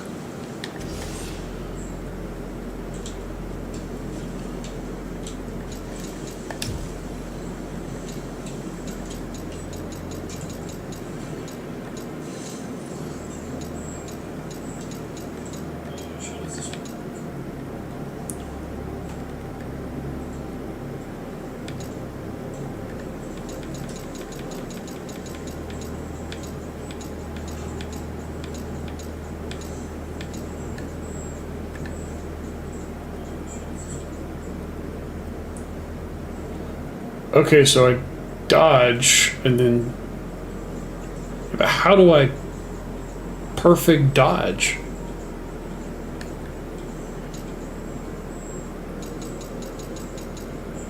Do I just dodge and press Y then, I guess?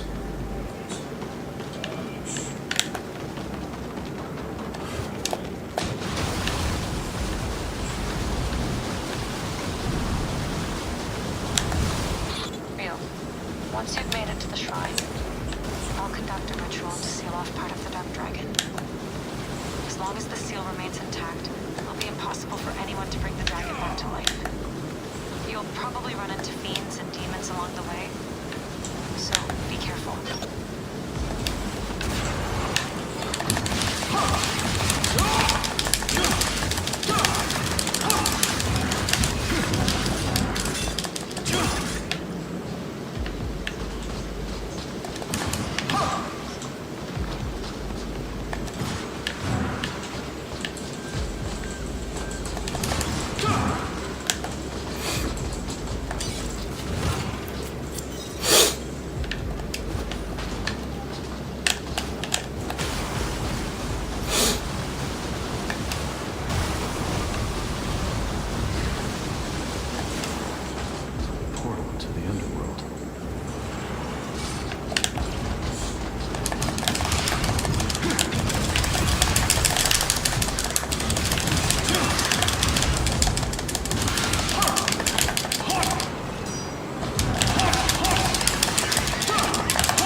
New skill. Okay.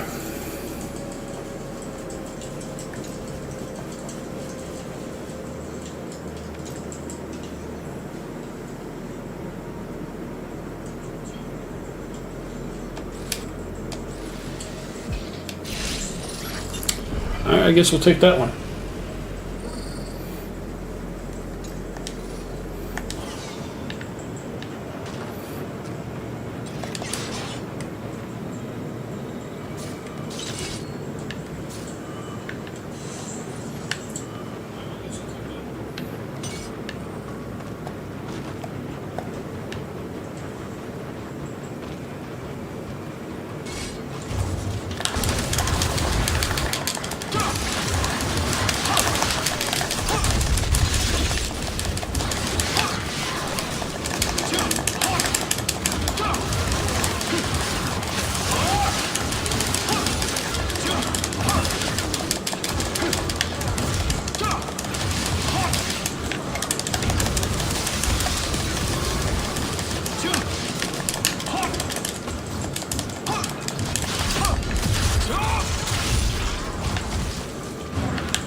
Okay, which direction do I need to go? I need to go that way, which means I want to go this way.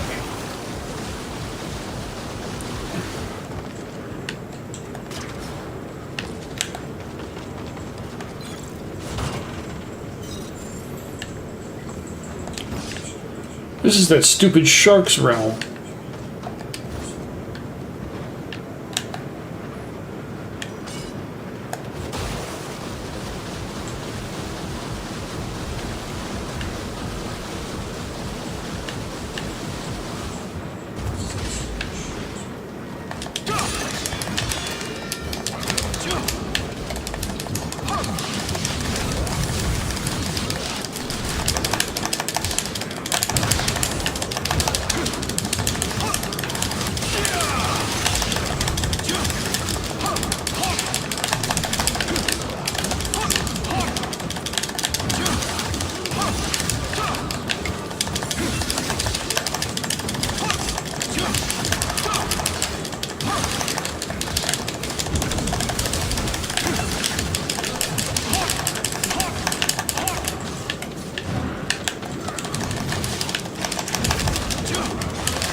Oh no!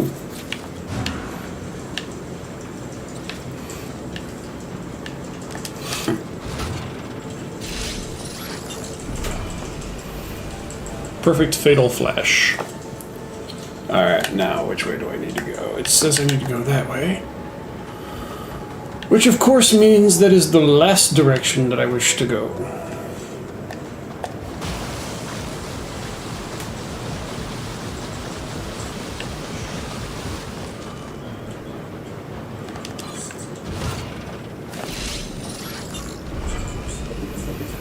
Nice.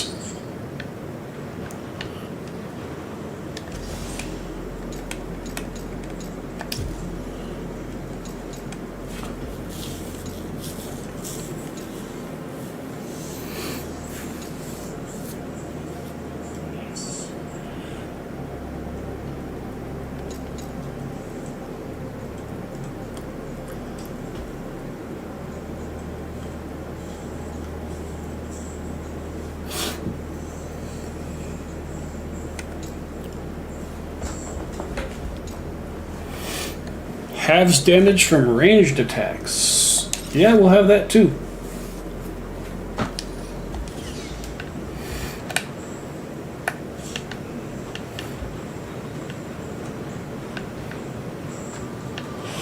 Ooh, that's a dead end for sure. And there's nothing that way, so...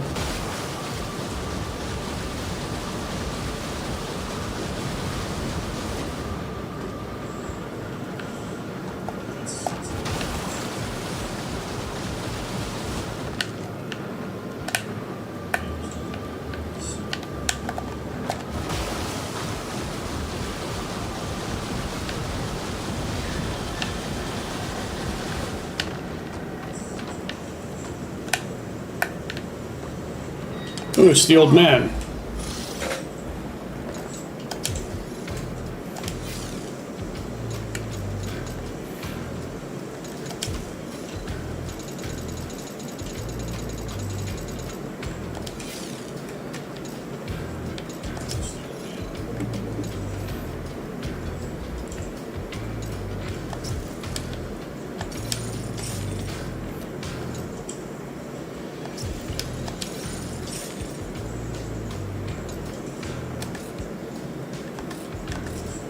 Okay.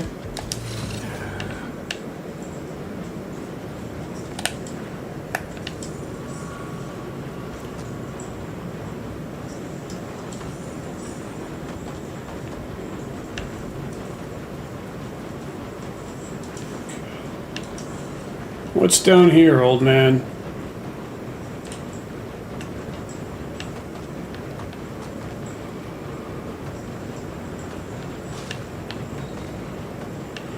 Wait, did I just seriously just bypass that shrine when I came out here?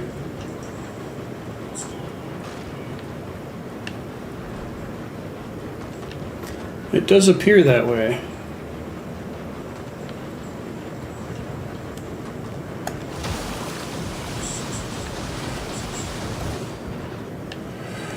Yep, that's exactly what I did.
Okay, how did I do that?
Alright, seriously, how did I do that?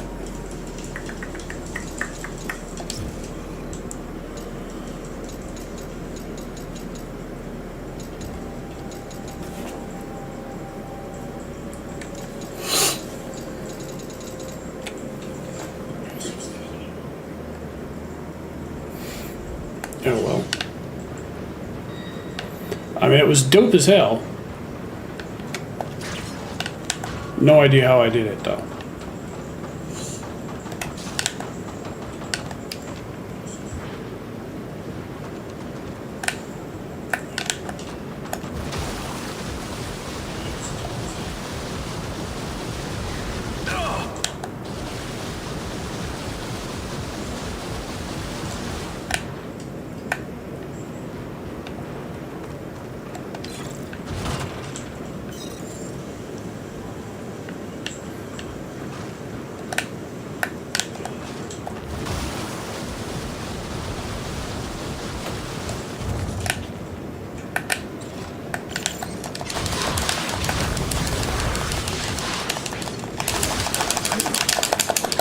Come on.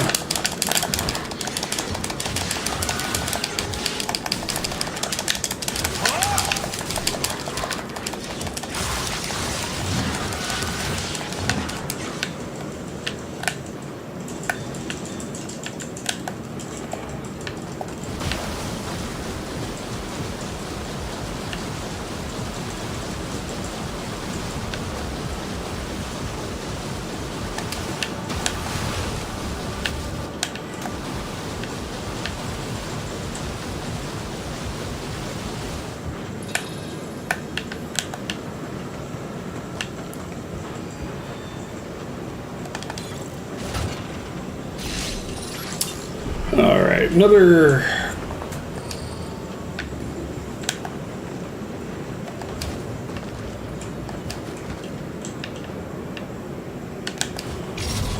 What the? Oh, okay.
Oh, come on.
Oh, you dirty dick.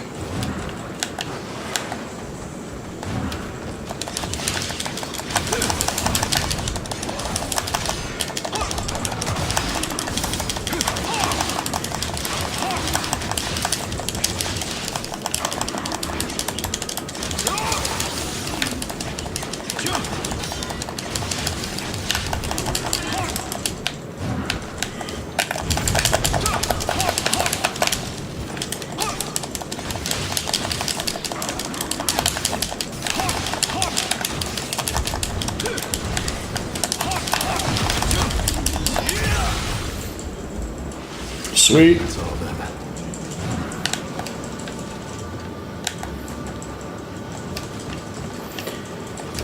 Now, is there anything up here for me to collect now that I've killed them all? Does not appear to be so. Anything down here? What is that thing? Oh, okay. I guess not.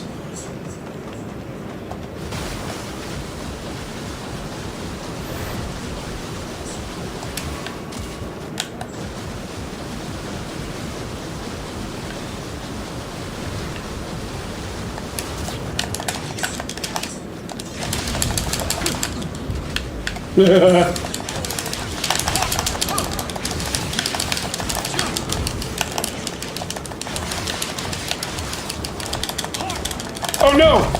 No!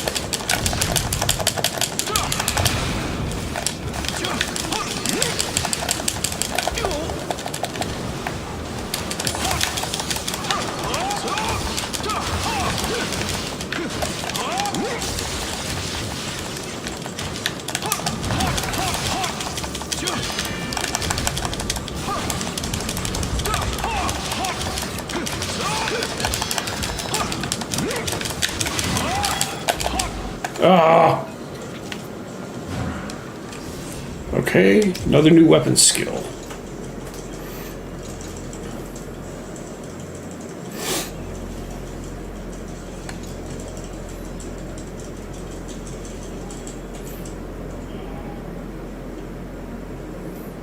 Let's see how this one works. Okay. What is this one? All right, let's do this one. Let's do this one for sure. Okay. Now which way do I have to go? That way, huh?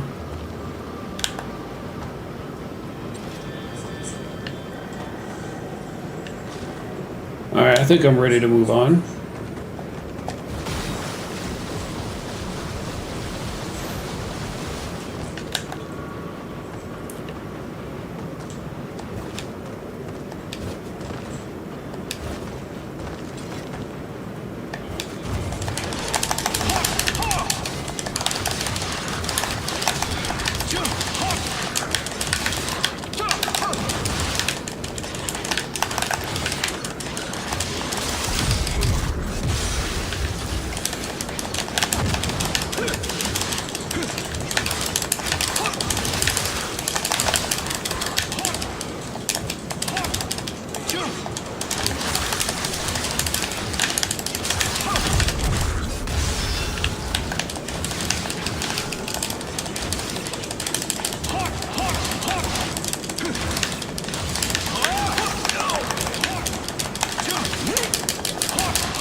I was gonna say, why won't you let me open?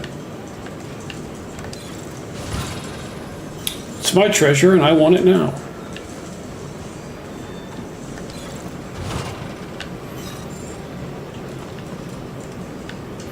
Alright, I do believe that is all the chests in this area. Let's move on. This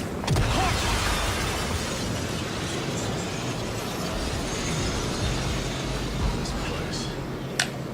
Already consumed by evil. Yeah. The central chamber should be just up ahead. Once you've taken care of the feed here, I'll pass this box to the inside trust.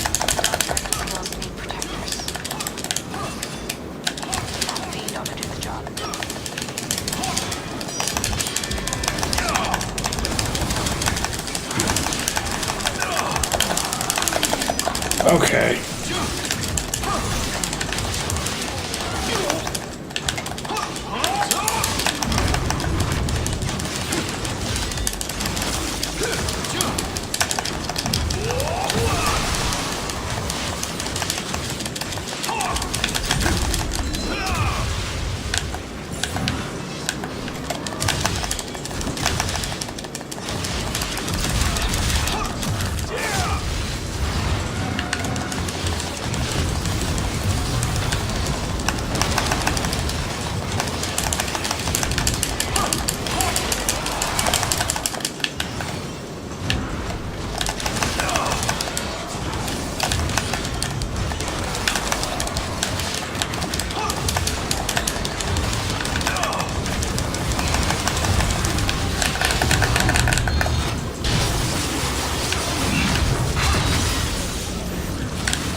Stupid lamps, man.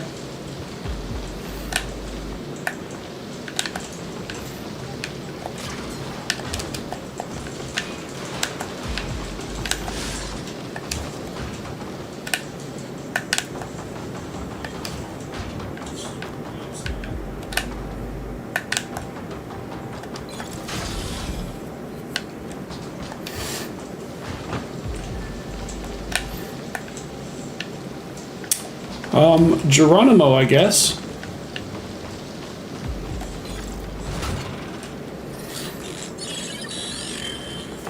Lives of the Thousand Gods. 9 blue divine jewels containing the very will of the gods, bound together with a sacred rope, said to have the power to ward off misfortune and increase the vitality of those who hold it.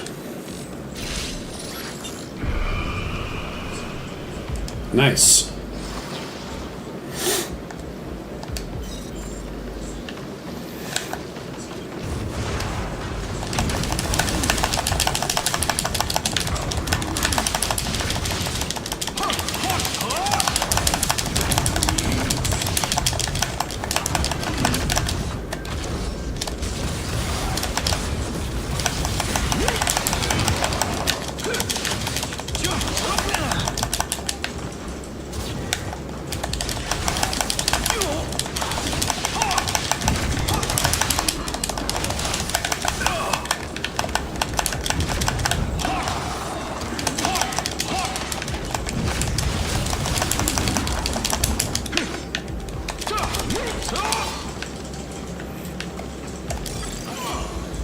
These shrines are hard to miss, man.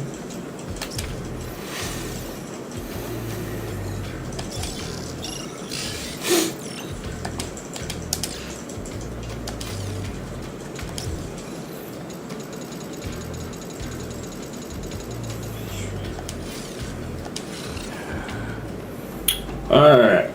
I think that tonight is, or right now is about as good a time as any to end the stream. I do appreciate y'all coming and hanging out, and I will see you guys on Sunday. Y'all have a good evening and have a good weekend and be good to each other.